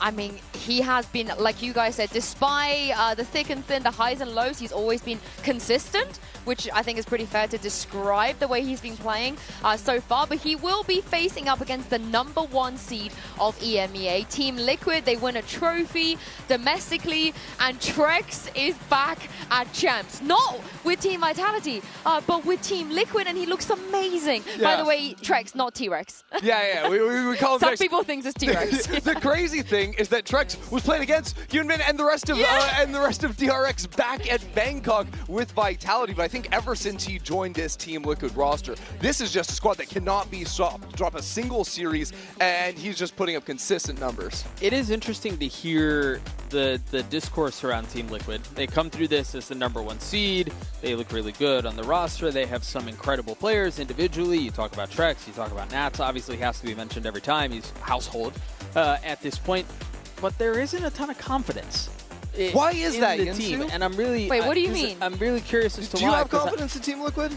Well, my opinion is irrelevant, but... I was going to say, I don't necessarily... but there is that discourse where there are people who don't feel as confident in Liquid and their performance here, and I'm just really curious as to why. They just hate us. I mean, the last time they were first seed in EMEA coming into Champs was 2023, and that was not the they're same just story, haters. so... I think they're just haters. I mean, we're looking at a Liquid that has an IGL and a Nats on the attack side, and also a caller like Trex on the defense. And when you put these two together, it's should work, crazy. Right? Me personally, I'm a Team Liquid believer, and this time they're coming into a global, and Nats is here on day one. Isn't that great? Hey, let's celebrate. That actually deserves a celebration. But they also have a fantastic coaching staff. In fact, Yeltsin, their assistant coach, actually manifested this match against DRX. Take a look at this. Hopefully we're gonna get DRX and gonna see who is the best basically on this map. So yeah, hopefully the group is versus DRX. And the map he's referring to is Abyss, because you guys both mentioned it as well yesterday. Having Abyss in the map pool dramatically buffs Liquid and DRX. Who does it buff more? Can we even tell at this point? You know, how we already saw a stupidly exciting Abyss in the first game. This should be even better. I mean, these are undefeated, right? You know, this one right here. I don't know who it buffs more, to be frank, but whoever wins this one is just the best Abyss team at the tournament, yes? Yeah, we agree. It's been 6 months, so let's just pretend. Over. Yeah, I do think it's early enough, though, that I would argue that when I think about the longevity of the tournament, I would love to see a really strong performance out of DRX here if we're going to believe that they have a shot at this. Yeah, and they have to win more than just Abyss, because on the other side you have an IGL who MVP'd at the finals. He's frags, he's speeches, he's a hype, he's literally everything. And even when you say to him, do you feel like you're doing too much? He says, yeah, I do a lot, but that's my job. Like, I need to do a lot. I want to do a lot. Also, he can do a lot. I think he is one of the most impressive players in Stage 2, and I'm not talking EMEA, I'm talking globally. He really can do it all, and I think if you watch his performance just in the finals alone, calling circles around GX and the individual play, it was all there. And you think about it, the teams that he has been on have asked that of him for really his entire career. And he has consistently delivered, and then staggering to think the kid he's 23. He's incredibly young. He has so much experience already. As I mentioned it earlier, he's a household name. Yeah, and the Champs trophies always eluded him. Who knows? This time it could be his, but we can't talk about Nats without Kiko. Luckily, Mika Fat's caught up with him a little bit earlier. Mika here, and I'm with Kiko of Team Liquid. Wasn't it your birthday a few days ago? Yes, it was. Happy birthday to you! Thank you so much. Happy birthday to you. Well, Team Liquid seems to have really gotten their stride in Stage 2. So I'm wondering how you guys are going to be able to continue that momentum and the progress heading into Champs. I think that we just focused on playing our own game, playing to our strengths, and just working on the fundamentals. I think that's what's going to bring us over. Well, best of luck to you, birthday boy. Thank you so much.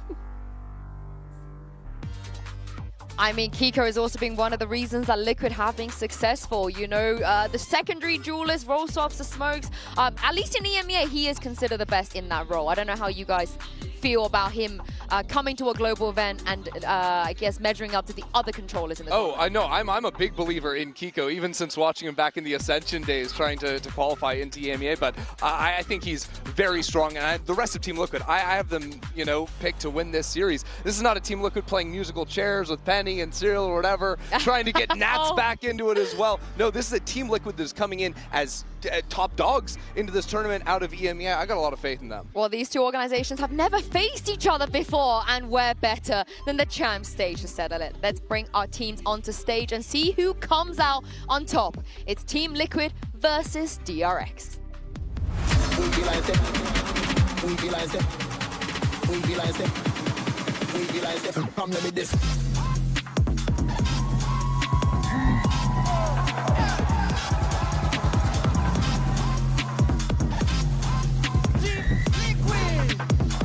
We realize that. Come let me this.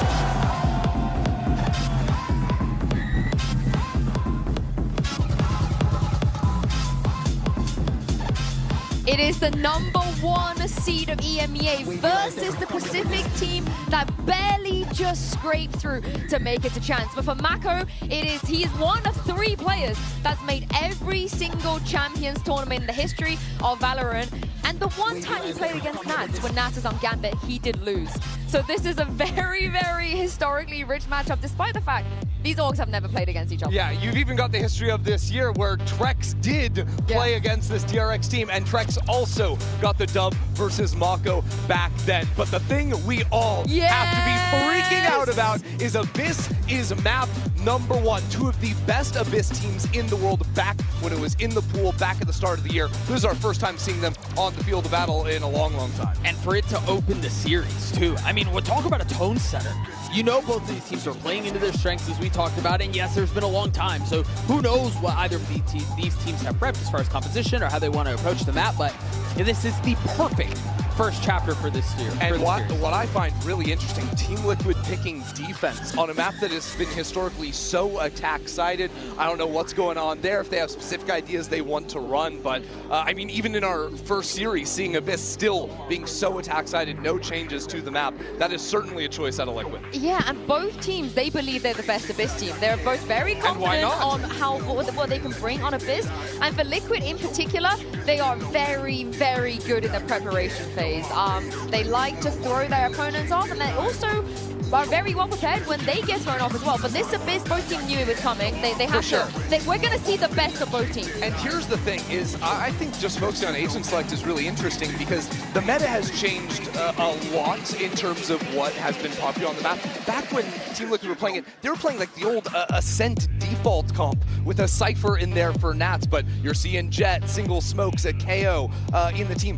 When DRX were playing it, that's with the Teo still in the play, because that was back when Teo was so strong at the start of the year. So I would be honestly surprised to see them running the same comps in this day and age. This bind is interesting as well, because we have this old saying of everybody knows what Nats does. He doesn't change up how he plays, but why is no one beating him? How is it that you could come and say, yeah, we know what Nats likes to do. He likes to go here, he likes to do this wall, he likes to lurk here, but he doesn't lose. Yeah, because he likes to do a lot of different things. You might know a lot of his plans, but he's going to change his timings. He's going to change that plan based on what he sees against you on the other side. He's got one of the best minds for the game in Valorant on the current day. And he's also so mechanically gifted that even if you do know what he's going to do, there's a good chance he bests you anyway. Yeah, and sometimes with an outlaw in your spawn, which is always really fun. But for DRX, so you know, this is the best condition they can be in. Qualifying for champs, having Abyss in the pool, and looking like the ages we're going to see Waylay Yoru. That is unbelievable. Waylay Yoru is crazy. Yeah. And we're sticking to the vanilla Ascent comp, too. Yep. This is really interesting here. I'm a bit surprised that this is Team Liquid's approach, and I don't know that I could be more surprised that this is DRX's approach. Yeah, I'm trying to think about the theory here right now, and what I think for DRX is, I think the ultimate of the Yoru. The Yoru, it makes a lot of sense. Right, I'm expecting, we've been seeing a lot more teams. In the previous meta on Abyss, teams would play pretty passively offside. They wouldn't fight forward. I think there could be options with the Waylay to, if you're execing to A, fight up into heaven. If you're execing on B, jump over books, fight towards art. Yeah. I want to see an active active approach from DRX. Of course, Liquid, they're still hovering. This is not locked in. And Nats, he likes to hover and agent select because he likes to take this time to give speeches, to hype individual players on his team up and to remind them what they need to do. Because he's the type of player, he'll go down the list, yes, player one by one. player. And the best part is he's always, look at him, he's telling individual players and then he goes to Kiko and he's like, never change, I love you, you're the best, you're perfect, you never do anything wrong. And why would Kiko ever change anything? Because he's perfect, he never does anything wrong, he's the best. True. All right, they have locked in though, so Doug, you spoke about a default, very, not very innovative. No, and I mean, I don't even want to say it's comfort. I mean, we'll see how it does against But it is comfort. Yeah, we'll see. We have a lot of recognizable faces on the stage today, so why not add 2 more on the casting booth? It is Mitchman and Tombiz. Team Liquid and DRX facing off here in Paris, each one wanting to prove that they are the best team on Abyss, and it's map number 1.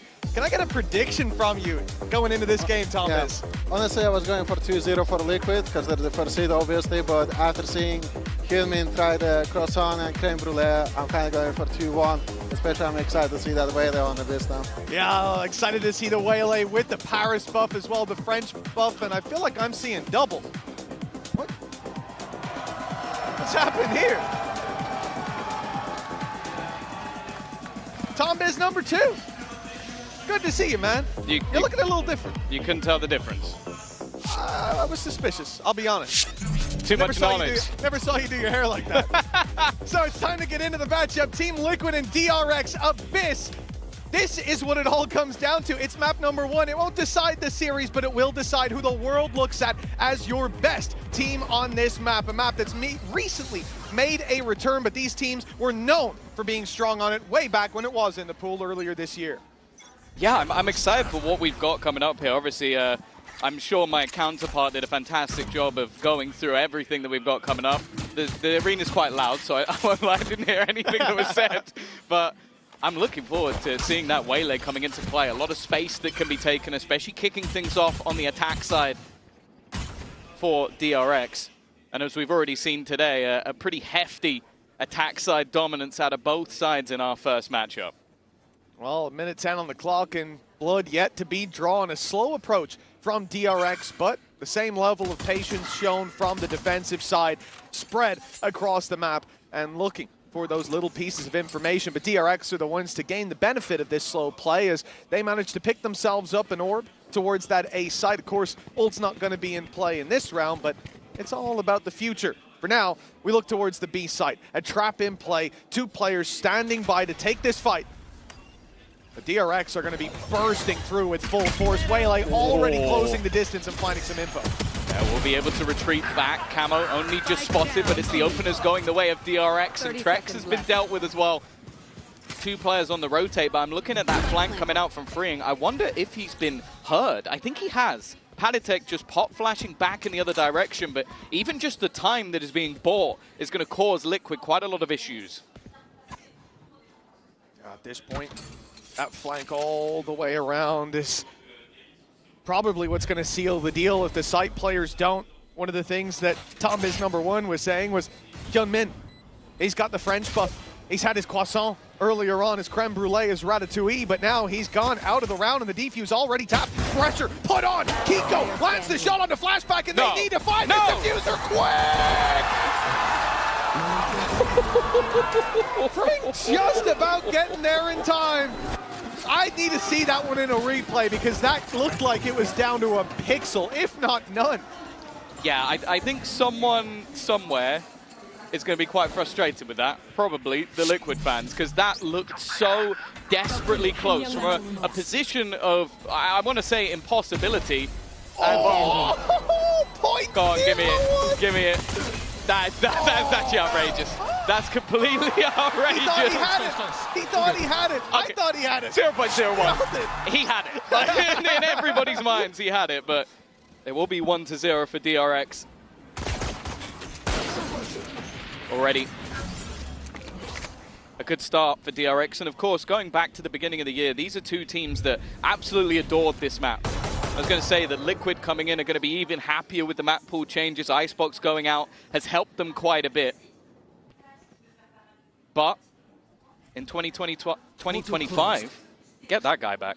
It was 5-0 for Liquid, but 3-0 for DRX. And now we are back to that roster of DRX that kind of started out the year. There's been so many different changes, so many people coming in and out and all about, but this was the roster that they wanted to look towards. It is a very slow round from DRX, patient. As it should be, really, with what they're up against. You don't want to give these pistols the chance, but I mean, the problem is executing blind into a site. It has its risks, and I think that's one thing that Hyunmin is here to help out with, the ability to use the refract, his quick teleport back in the other direction as he runs into the site, grabs them point of contact, and fades back out. We saw it in the pistol round with great value, and here it's used to scout out that, here it's used to scout out that there's nobody. Spike planted. We don't hiding do that in those round corners. here. There's no big stacks. Yeah, Lothar's disappointed, but it will be the way to go. You don't want to give those orbs over to the rest of the squad. It is just better to go down to the map, deny DRX those orbs that they have been farming up, and a key point being flashback 2 away. So those final 3 kills, if any of them landed in his hands, that could cause big problems for Team Liquid's full buy. That's why they go diving off. Yeah, have a little bit of fun flying through the map, but this is where things should get that little bit more interesting. Rifles across the board for Liquid, and of course just touching base on expectations here. DRX form-wise, well, it took another team eliminating Talon for them to actually make it to the event in the first place. Liquid, on the other hand, champions of EMEA with a flawless 3-0 victory after attending every single international. These two teams should, in theory, be at different levels, but we're yet to see Liquid take the board. Well, this is where that should change. They've got rifles, but they've not got nats. Hyunmin landing that shot from afar, and now Team Liquid on the retake. They're forced into a fight close range against weaker weapons. Camo and Trex do well to start, but it's still a 3v3. The spike planted. The time not quite against them yet. There's still plenty to work with. Great flash from Flashback. And that's going to put the numbers into favor for DRX. 1 HP on Flashback, a drone going through though, and that's going to stop a diffusing. Even going to get the tag on Trex, so more time taken. And as it ticks away, that spike getting closer and closer to its final moments. Kiko traded out, and now Trex in an impossible situation. He has to bait them into a fight. Patience from DRX is what will win the day for them. It's too far gone. He'll make them pay for the round, but it's DRX 3-0. Yeah, such an important start.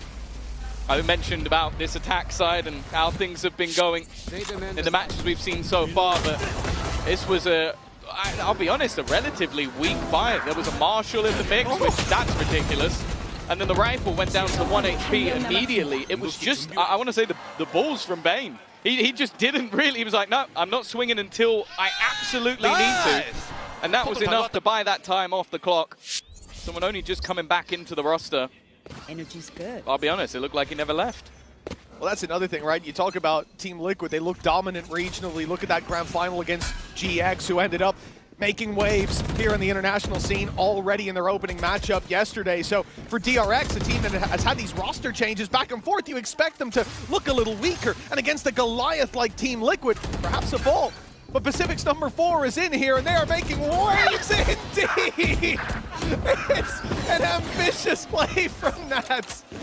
Back on the KZ server now, as this one's looking like a 4-0, but that's not a surprise. What will be damning is if it is a flawless round from DRX.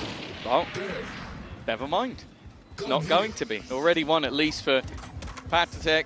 It will be an upgrade onto the Outlaw, but it's only going to really be deadly to one of the players. He'll likely want to do some damage and then go down. Holding onto it's not really going to have too much value for the next round. For Camo, it's that same sort of talking point. How much damage can they do? As of right now, it's not looking very much. They are far enough out already from that spike. They will be able to escape. Nice shot from Pyjamas. That's at least one. Now the rest have to cross over into the same corner that you already see Marco in. It's whether he can do anything more. And He can remove the weapon. Yep, I don't think I was going to say, it was going to be close, though. Like, he almost didn't hit the point of demise quick enough and then would have just had that into the next round.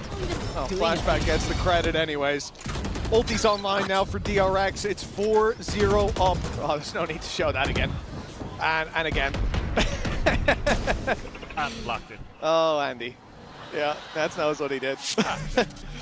But for DRX, coming into this round, yes, both teams are now on rifles. So for Team Liquid, that should be their chance to fight back on square footing. But Ultimates in play on the other side make this a little bit of an uphill battle for the defending side, especially thinking about how much impact you can have popping that Yoru ult alongside Sova. The two together, Dimensional Drift and Hunter's Fury, can easily net you not just space, but a pick.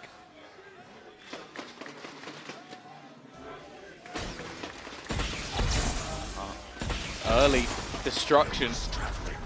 Both trips gone. Clearly knowing the positions that Nats likes to place them, which I'll be honest is impressive. He's normally very well known for being flexible and where that utility is put into play. But those already being removed, it leaves him at the back of the site. Now there is still the cam in the corner, ready to catch them as they walk out, and an immediate dash in, but Trex is ready for it. An advantage taken, and an advantage increased. A second onto Bane. And backside still being hold. They can't have got any further forward. Flashback is going to try and peek this, but, well, that flank yet to really be spotted. Yeah, in fact, it's not going to have any real impact here, you'd imagine. An element of surprise gone. They know there's a player, well, close to heaven. They don't know that he's on the left side, but the walkout is going to come elsewhere towards the spawn. Flashback already watching forward. He'll find his first fade back. Gate crash to fall back on out as the ult is popped. Two spotted. Fring knows that he probably has a target coming his way. Ready for the fight towards the vents. They're suspicious of it. Swing from Camo gets him. But the numbers kept even as the spike keeps on ticking. This is a round Team Liquid desperately need. And the defuse inside the smoke puts the pressure on. Already hurt the half. Dropout punished. And this round goes to Team Liquid at long last. They're on the board by a narrow margin.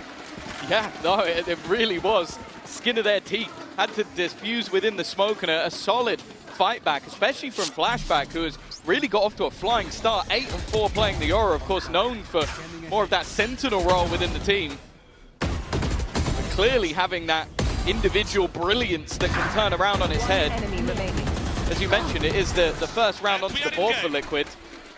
But it's still going to put them in a very interesting spot economically. In fact, this next round may be worth two. Both teams somewhat on the brink. Well, Camo may look like he has a weakness, but as we get to his POV, you can see Blade Storm in hand. Looking for the fight from far away. Ult comes in a little late from Patatek, so site clearance comes in. DRX able to gather themselves at least a bit of control, you would imagine, but they stall out. Kept back by the smoke. Kept back by the ultimate of Patatek as well, as they can't use their abilities to break through to this site. It's going to cause delay.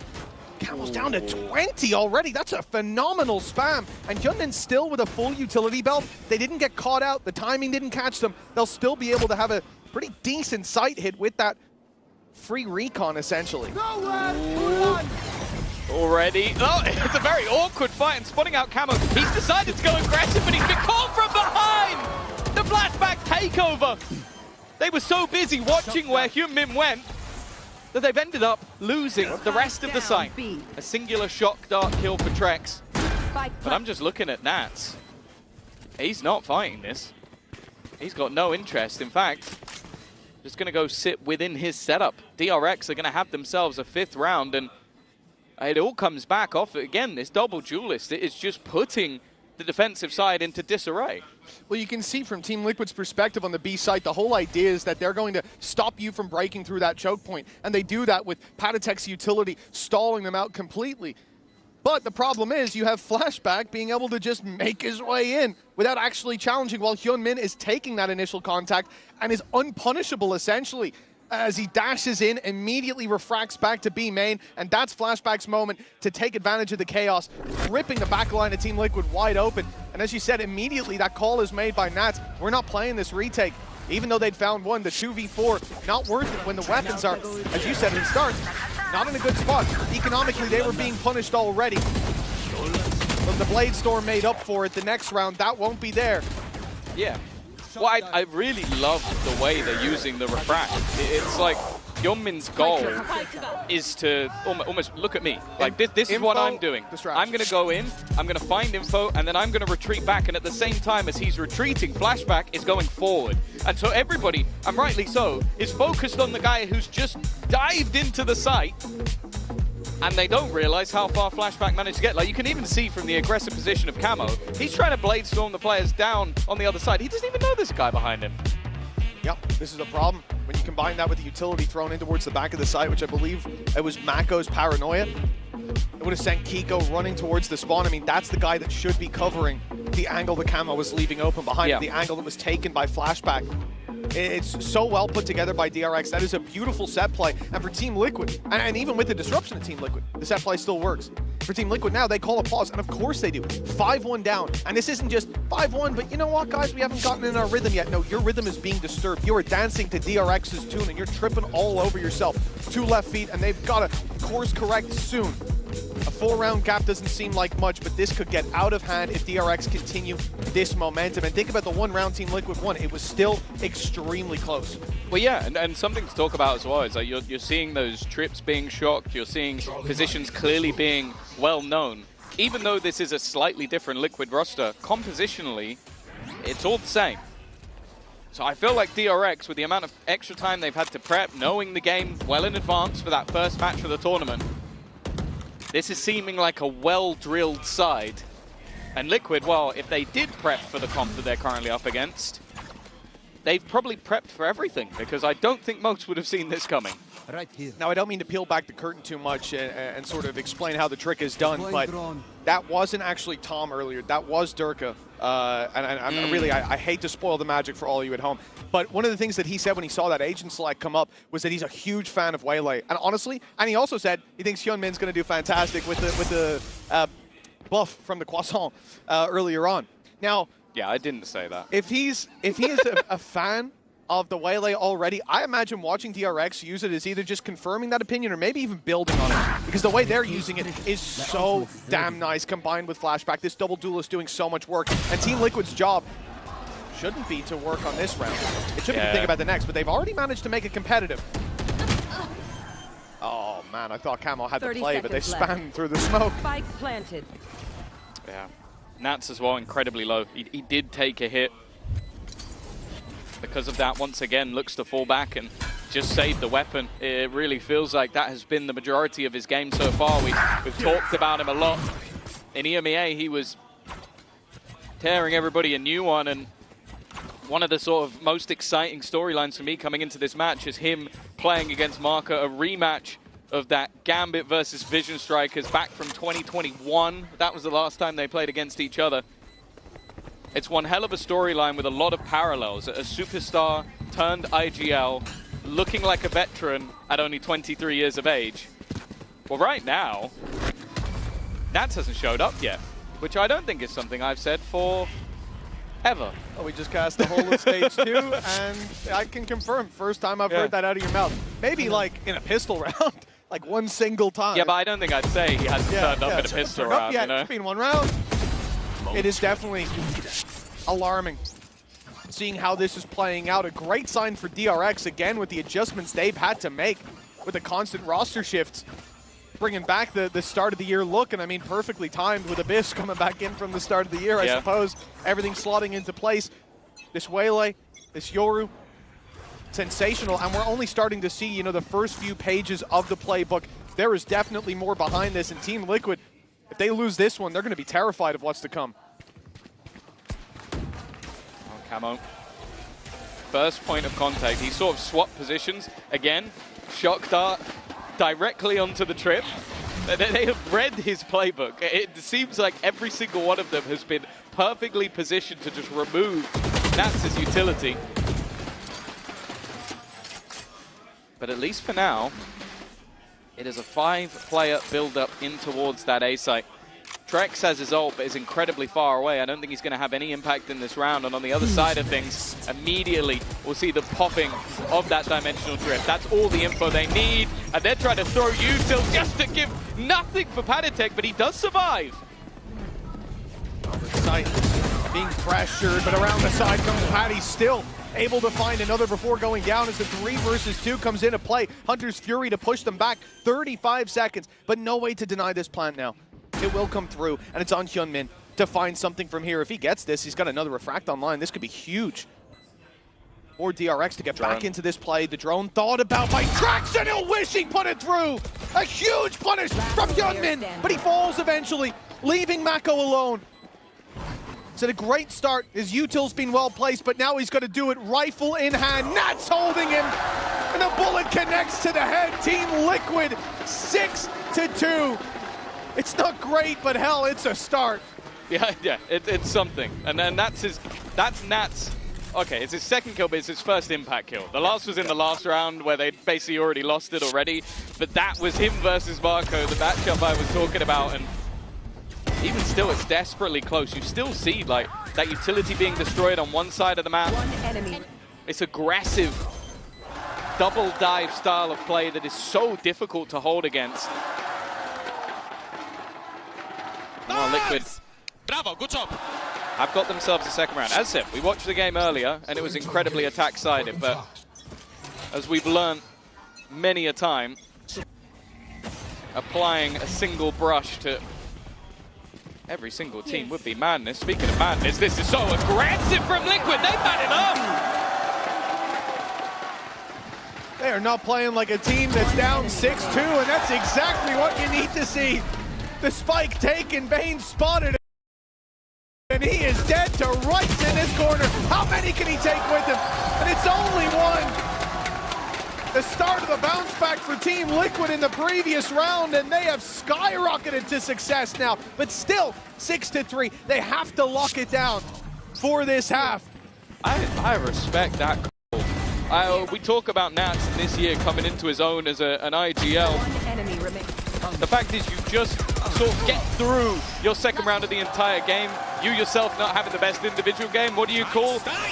Let's rush it down B. I respect it. Like, it's bold. We talked about this in yesterday's series as well. This is what's important. Being able to change it up, not play just one style. Have more than one hymn sheet to sing from, and then doing it again. Find some serious impact. They're being left in the dust. DRX shut down in these last 2 rounds. The same spot, a slightly different seasoning, but the dish is the same. Team Liquid 6-4. I'm sorry. So you call that twice in a row? Like it is still the majority of this defensive side. Like, it was only Nats lurking in mid, I guess, getting the early information. The rest of it, like, this could be the replay of the last round. Like, I would not be able to tell the difference. They died slightly further back. I guess that's the only difference. The only real difference is that, like, they went for the window push, so it was a much deeper aggression, whereas this time they're in almost a Congo line, ready for the window peak, thinking DRX will think we gave up that control. Let's fight for it now. They'll swing out and they'll get taken down by the firing squad. And instead, the firing squad wasn't needed because they had Kiko. Do you reckon Turby's gone, and then we go A? Like, just after the last 2 rounds. Or he triples down. They're not going to do that 3 times on B. They'll think we'll go A. Exactly. Now it comes down to the mind games. But what a difference a few rounds can make. A 6-1 start, and then the last 2, well, you blink and you miss it. Those are like 20-second rounds apiece. They sped up the game and brought it back to a closer field. The DRX is going to be fairly important now, because this ends 6-6 after the start you had. It's going to feel devastating. Your direct hits were really working. Flashback, by the way, has been nuts. Like, there's not a player in the server particularly close. There's definitely not a player on his own team. He's 9 kills ahead of anywhere else. But a lot of it's based off those setups. The setups have been fantastic, and I think that's why Liquid have decided, well, they can't set up if we fight them in their own spawn. Yeah, exactly. Disrupt the execute. Look at where they are. They're going to run it down mid. Pick a different spot. Same old strategy, though. But I think it's a perfect counter to what DRX are doing. Like you said, it's all about the execute. The well-placed pieces of utility, the dry runs. Well, you can't dry run it if Team Liquid run it down at you. This is going to be a 5-man push. Everybody on... This is madness. Everyone on Team Liquid is pushing. Full aggression. A player up top drawing the eye. Kiko just needs to swing, and he will. Bring down. Paranoia sent through. Ready to swing on the back as the rest of the team, as Team Liquid continue to fry. DRX are in a 4v2. They've lost the spike, but they've got the TP. Mako can steal that spike away, and that's exactly what he'll do. Okay, they've lost a lot of players, but at least they should be able to find a plant. And luckily for him, the man alongside him has been the hero for this DRX squad so far. Looking for a fight, but look how patient Trex is on the other side. We've criticized him for over-peaking, and this time he won't be caught. Marco in a 1v4. We've seen it once, but not this time. It will be a 5th round for Liquid. A rush B, a rush B, and a rush mid. This might be one of the most unorthodox defensive sides I've ever seen. But it's working. I'll tell you what, Tom, when they put this map back in the pool, I said I wasn't a big fan of it. That's an understatement and a half. You have complained about it for the last few weeks. I'm trying to censor my opinions a little bit, but I'm starting to become a fan of it. Is this how you're supposed to play? I'm taking this direct. Well, this is deathmatch. This is literally run it down. Now we see a more conventional approach, I think. You never know till barrier goes up. There's going to be an op in play for Trex. You've got an Odin for Camo, so I'm not sure where I was going with the conventional approach. But a little bit of A main aggression, not with the whole team, but a flash and a deep peek expected. Oh yeah, very deep peek. Early TP. I had a mini heart attack for a second. He has updraft. He has his updraft. Okay. Convergence path used into the B side. Back to that execute heavy style, but it is much more of a retake setup this time for Liquid. They have been caught out on these openers every single time, so they've avoided it completely this time. Yeah. Conceding the space, letting them burn utility, avoiding the fights until it's on favorable ground. Now the rest of the squad comes through to join the fight. Hadatek, the first to draw blood. Yunmin going to fall at the hands of Camo's Blade Storm, and the B site's already overtaken. We don't have the Hunter's Fury online for Bane, but one away. If he can find a pick, this gives them a huge chance in the round to recover. But it's a 3 versus 5. They need to be firing on all cylinders already. The reveal lands onto Mako. He's got support though. It's Brink swinging through the smoke, but Camo's there to greet him. And Bane, the last man standing under heavy pressure. The defuse already underway. He's got a swing, and there's 2 players to greet him. 6-6 after a dominant start for DRX. It's neck and neck at the half. Absolute crazy recovery coming out from Liquid. 6-1 down, 6-6 on the half. It is all to play for. We'll be back after the break.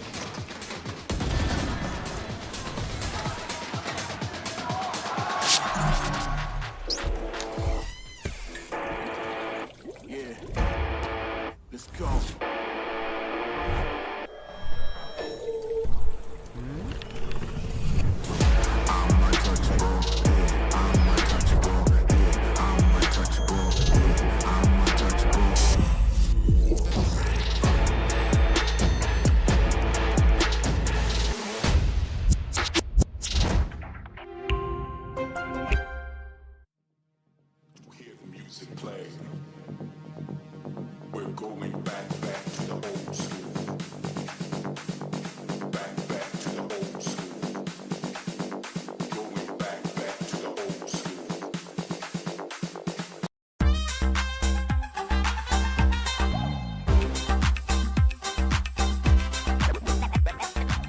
Get branded fashion starting at ₹99. Only on Myntra's Big Fashion Festival. Wishlist now.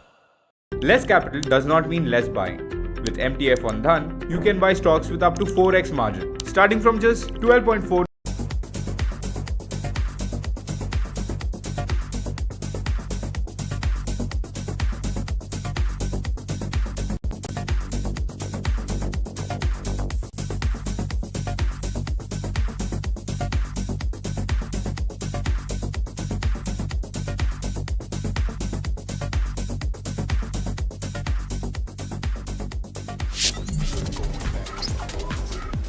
Well, this was swings and roundabouts, really. One side, DRX dominant to begin, and then Team Liquid climbing back into it as we get into our Coinbase Econ report. You can see our highlight here, Camo. He certainly stepped up towards the end of that first half. Yeah, he didn't like Marco, it seems. It did a lot of damage to him, and no surprise that versus Flashback, it's not gone too well. But yeah, realistically, this game has been madness. Like, if you split this up, literally down the middle, it looks like two completely different games. DRX dominated with their early executions, and then you saw the adaptation from Liquid of just, okay, we're not going to let you execute. We're just going to run it down, and immediately see the game completely flip with what was an excessive amount of kills for Flashback at the beginning. He's now only one ahead of Camo, who was actually one of the players that coming into the match I was going, I don't know if this guy's going to be able to match up. Well, I was thinking more so versus Hyunmin, but he has. He's been insane in these last 5 rounds. And well, at 6-6, we said it is anyone's map to take. But this is DRX's pick, so you kind of feel like they're the ones that need to take it now on the defense. Well, at the halftime, the crowd was certainly with Liquid. The energy up, the chant was going for the majority of it. But it's silence in the crowd as they wait now to see how this will play out. Camo diving deep, but unlike Hyunmin, he doesn't have the ability to fall back without refract. Space taken is committed to. But the B side will be overrun nonetheless. DRX, many players nearby. Flank coming through with the deepay main push already from Fring, but you've just got the same thing from Nats as he moves around mid. Hyunmin's there to greet him. And now they can just pause a moment for the retake, but they see DRX are spotting this aggression from Team Liquid. They need space on this attacking side, and so it's straight into the spawn they go. Mako there to greet them, and the right click is kind to begin. Shock Dart is going to drop Bane, though, and make this a little bit more difficult, but still, the advantage with the defenders. Trex boxed in, and Kiko shut out.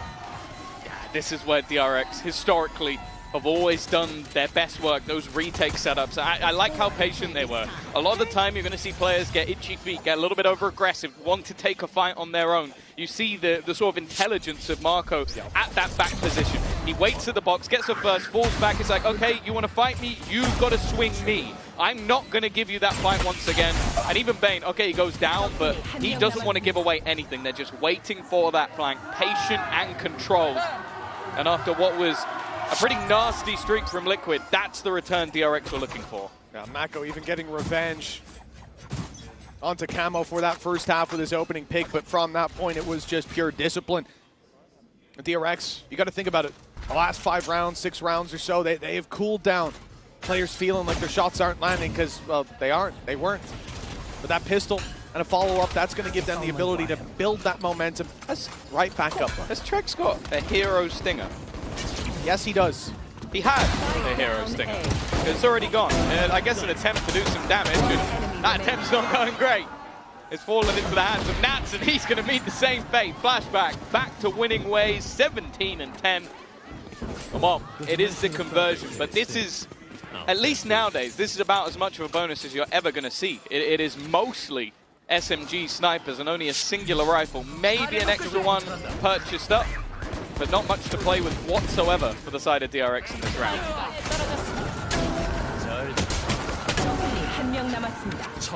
Not bad work from Flashback too. You mentioned that he was close to triple the kills. The next player on his team early in that first half. Well, that cooled down. I think Still a double. He ended in roughly that position. Those 3 certainly help him out. It's all about that return to momentum for DRX. Team Liquid now, they've got to find their footing. Rifles come out. This is their round. Advantage in almost every fight that they take. In fact, it should be every. Got tagged quite low early on. A stinger. He's got to be very careful. Flashback just popping flashes through as the team look to try and get in. Marco's managed to find one, but it's Kiko stepping up. They've still got to be careful.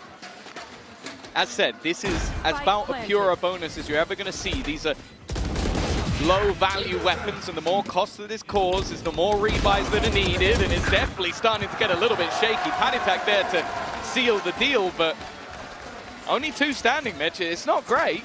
He just picked up a stinger. A little oopsie at the end. Yeah, but that's gone from now 2 rifles being saved to 1 rifle being saved and a stinger. So this is the thing, we've seen this gradual shift towards having these 3rd rounds be actually very strong with teams, like at least 2 to 3 rifles. Did he drop a Phantom? Was he just looking for a better skin? Yeah. Hat attack, man. Oh, no. Yeah. And you know the best part is, he still has a rifle. It's Camo that has to pay the price. It's Camo. Hey, bro, I got a gun for you. I got a gun for you, bro. Yo, swap real quick. There you go. Stinger given over. But for Team Liquid, they win the round that they should have.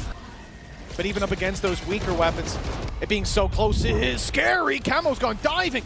Stinger in hand. Paranoia sent through, but it finds nothing, and now flashback onto Trex. This is becoming difficult for DRX. They've got full control. Well, what have Team Liquid got to respond? One by one. Yeah. They are walking into the trap. They are walking into the players, and it felt like, at least with Camo diving in, there wasn't a lot of follow-up behind it. Maybe hoping somebody would give them a gap elsewhere, but it hasn't happened. And now with Nats, Kiko, the last two standing. Some would call them cats. But right now, they're meeting the claws of DRX. Backside play from Mako. He's going to be the only one taking this fight. Kiko's a chance to isolate it, but it's Mako to take him down. Spike went off the map for a moment, but it's right back up there. Fortunately, I don't think it makes much of a difference to Nats. It's about as retrievable either way. Sitting in that laneway, he's locked out completely. And he knows now there's one coming behind on mid. I mean, at this point, the round is done. Yeah. Saving the weapon is pretty much the only choice, especially as we've said before. Look at the ultimates on DRX. Left. A few close players could have them for the next round. You just don't want them to build up, especially when what you're farming up is a neural theft. That's DRX 9-7, and I wouldn't be surprised to see a pause after how this round went down, especially with already the sting of the Stinger being brought through. Yeah. It's an odd one because I feel like they've been able to get themselves back into the game without too much help from the coaches so far.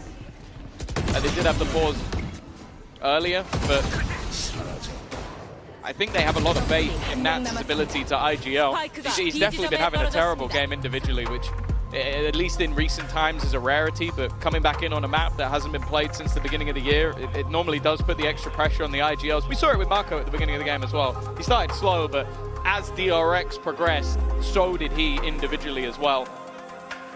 But it is going to be that timeout taken.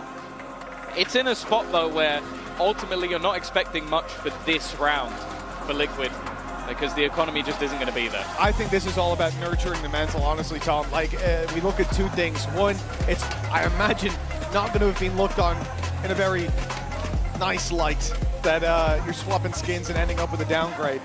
That's already going to sting. Can I ask a question? Go ahead. When they play on the tournament climb, they get all the skins, right? Yeah.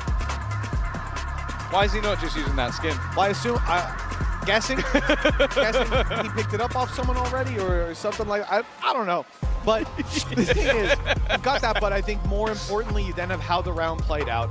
You see Camo dive in, and there's utility to support him. But from that point when he goes down, and hell, he only has a Stinger, so probably he is going down, it then crumbles. Like, one by one, they took those fights. It looked easy for DRX. And you can't have that repeated. I think, you know, we talk about pauses sometimes. There's different reasons behind them. That is a panic button from the coaching staff. The second you see that like third kill of the round go down, it's time to stop and take a breath. Now, apply the learnings in the next round. Because this one ain't got a lot to work with. At least Camo's given the upgrade, a sort of a payoff of his sacrifice in the previous round. To be fair, you're going towards that Blade Storm. The other ultimates you might want, Padatek's going to have his, Trex has his, so it's the most logical player. But also, you go back to when they were winning those last few rounds of the previous half, it was a lot down to him individually. And there you go, once again, Marco down. There is still another player that they have to deal with. The slow thrown in, but not connected. Refracting back out of the site, but it leaves the teammate alone. Bane has fallen, and Padatek's won a battle with the Ghost. That he has through the smoke, if I'm not mistaken, as well. Pure spammage in play. Flashback and Fring left with nothing to do. And, well, I guess I misspoke. I said it's about time to apply the learnings in the next round. Fair play, Lohan. Why not start here? Yeah. Well done, Lohan and Yaotzin. That is great work. Scanning ahead.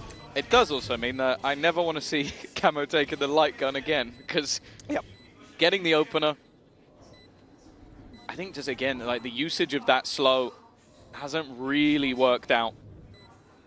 And because of that, it did leave a little bit to be desired for Hyunmin. Like, if you throw that and they're stunned, great. Maybe you take that 1v2, Yeah, but sure. you jumping into the site, it was a risk, and that risk didn't pay off.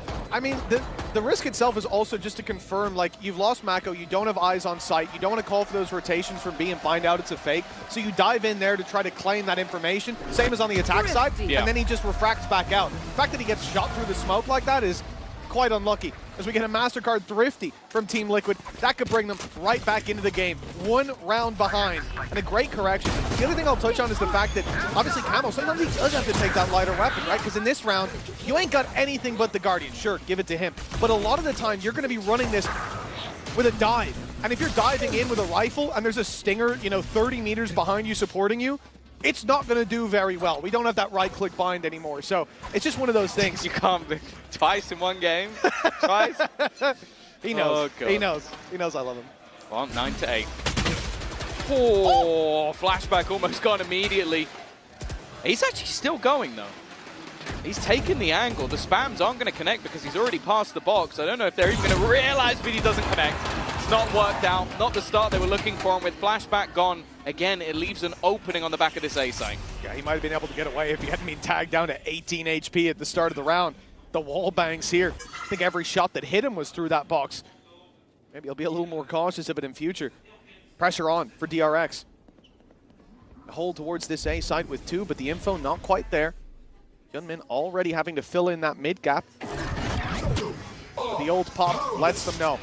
All eyes should be on this choke point. This is the spot. That ring holds on too tightly.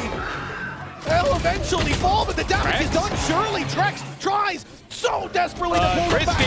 Patatek traded out as he's brought back in. Trex somehow walks out with 3. He's left on 2 HP, but it's only Mako up against them. Both players low, and the spike still to be planted. I've seen this one before.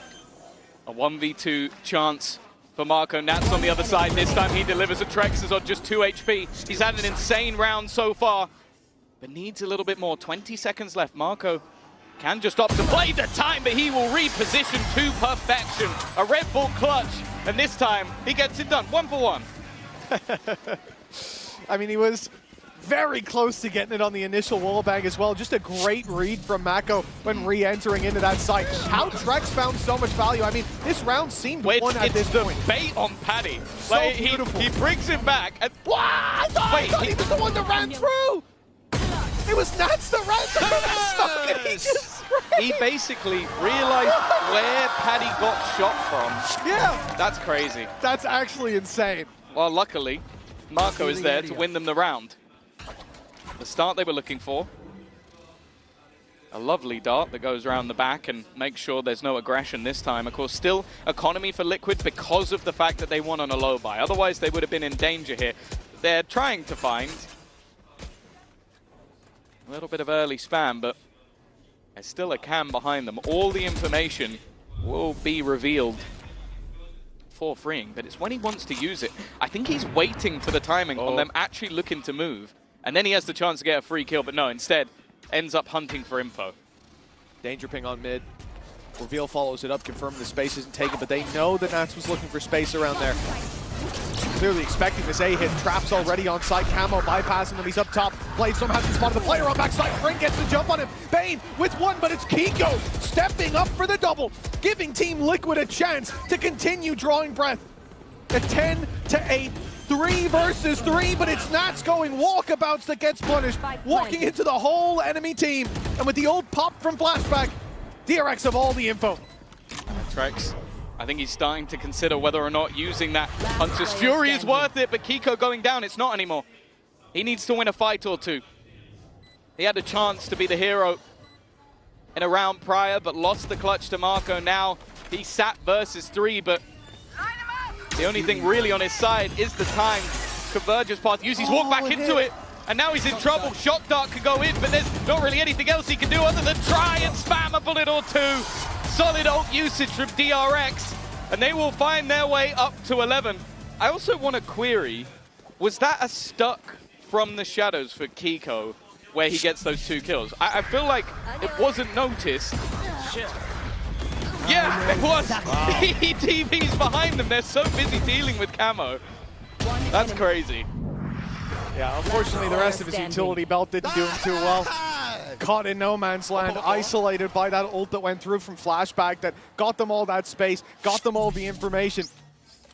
A big contributor to the round, as he has been to this game for DRX. 11-8 now.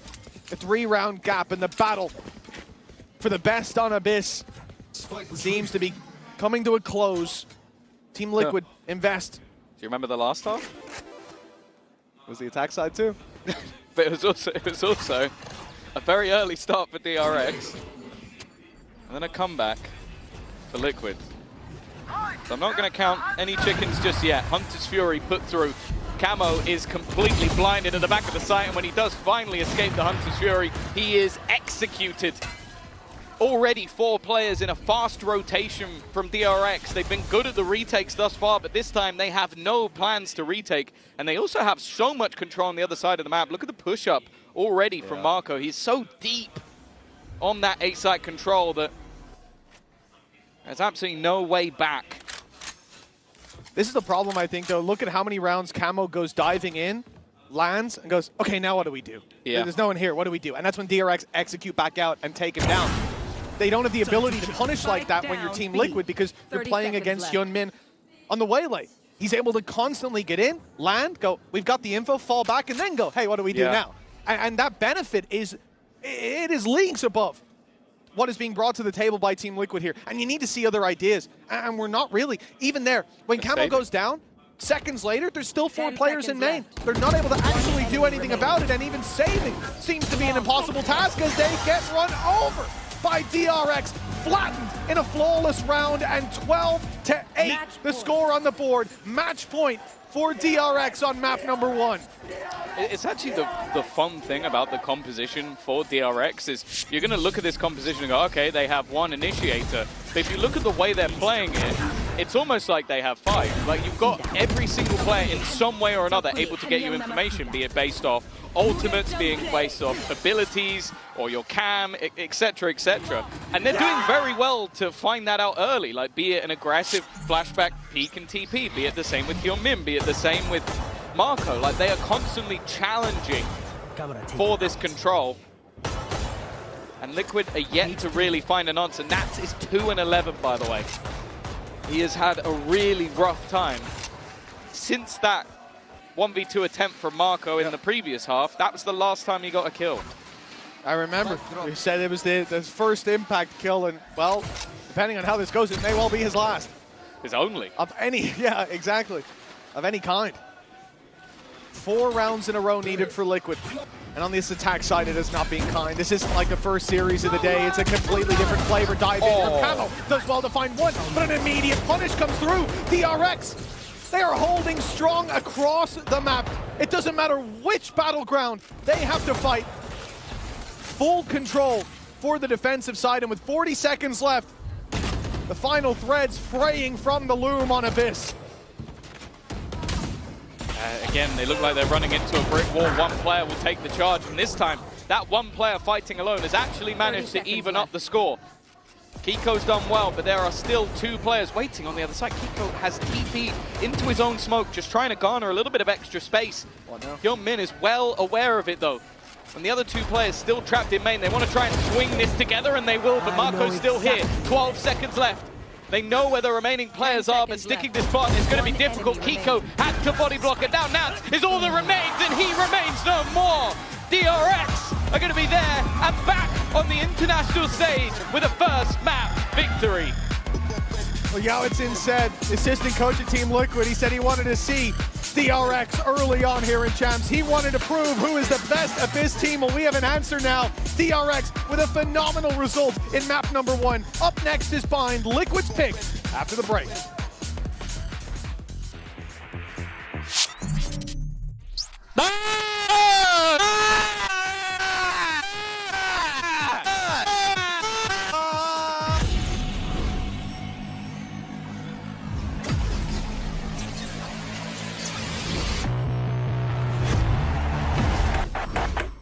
Now that I'm a mom, things are different. Verizon's different too. They let everyone in my family choose different plans. We get what we want and we save money. Love that for me.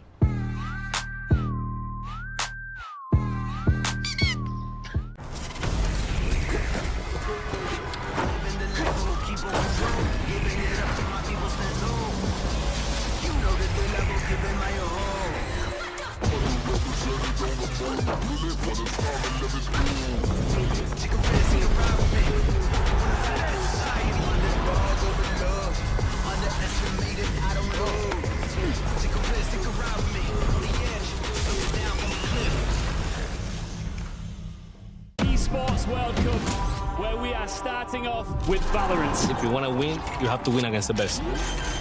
So looking for revenge.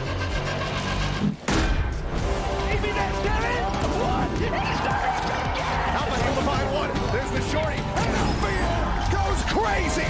They've all battled through the pressure and expectation. Heretics have come back all the way. Finally, we won. Finally.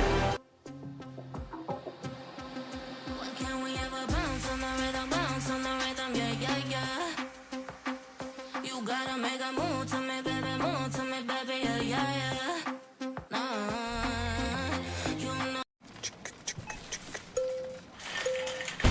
वैसे एक smart detergent है जो सिर्फ मैल नहीं बहुत कुछ मिटाता है। अलग अलग कपड़ों के लिए अलग डिटर्जेंट, ये सवाल। और फ्रंट लोड टॉप लोड का कंफ्यूजन भी मिटाता है। SPF टेक्नोलॉजी वाला घड़ी स्मार्टमैटिक, हर फैब्रिक और मशीन के लिए इसकी स्मार्ट धुलाई वॉशिंग की हर प्रॉब्लम मिटा दे। पहले इस्तेमाल करें फिर विश्वास करें। जब सेहतमंद होगी हर नारी, तभी संपूर्ण होगी विकसित भारत की तैयारी।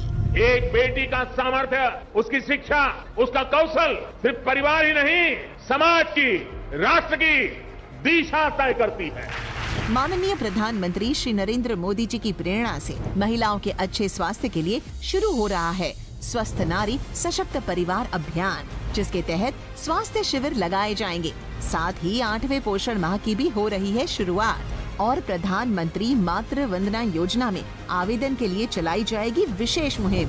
अधिक जानकारी के लिए करें नजदीकी आयुष्मान आरोग्य मंदिर, सामुदायिक स्वास्थ्य केंद्र, सरकारी अस्पताल और आंगनवाड़ी केंद्र से संपर्क।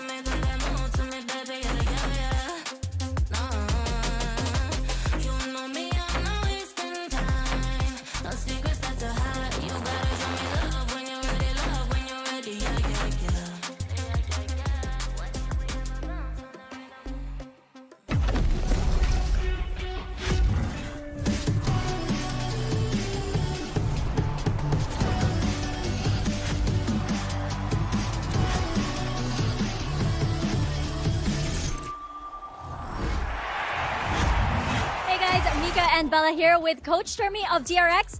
We saw Flashback and Hyunmin on that double duelist. So just curious if you can tell us about the composition change, especially with recent adjustments to the roster. And can we expect more double duelists from DRX? 이제 어비스에서 투타격대 조합을 기용하셨는데 이 조합을 선택하신 이유도 궁금하고 이번 챔스 로스터에 대한 이야기를 많이 궁금해하시더라고요. 그 이야기도 조금 더 해주실 수 있는지 투타격대 DRX 더 많이 기대해도 될까요?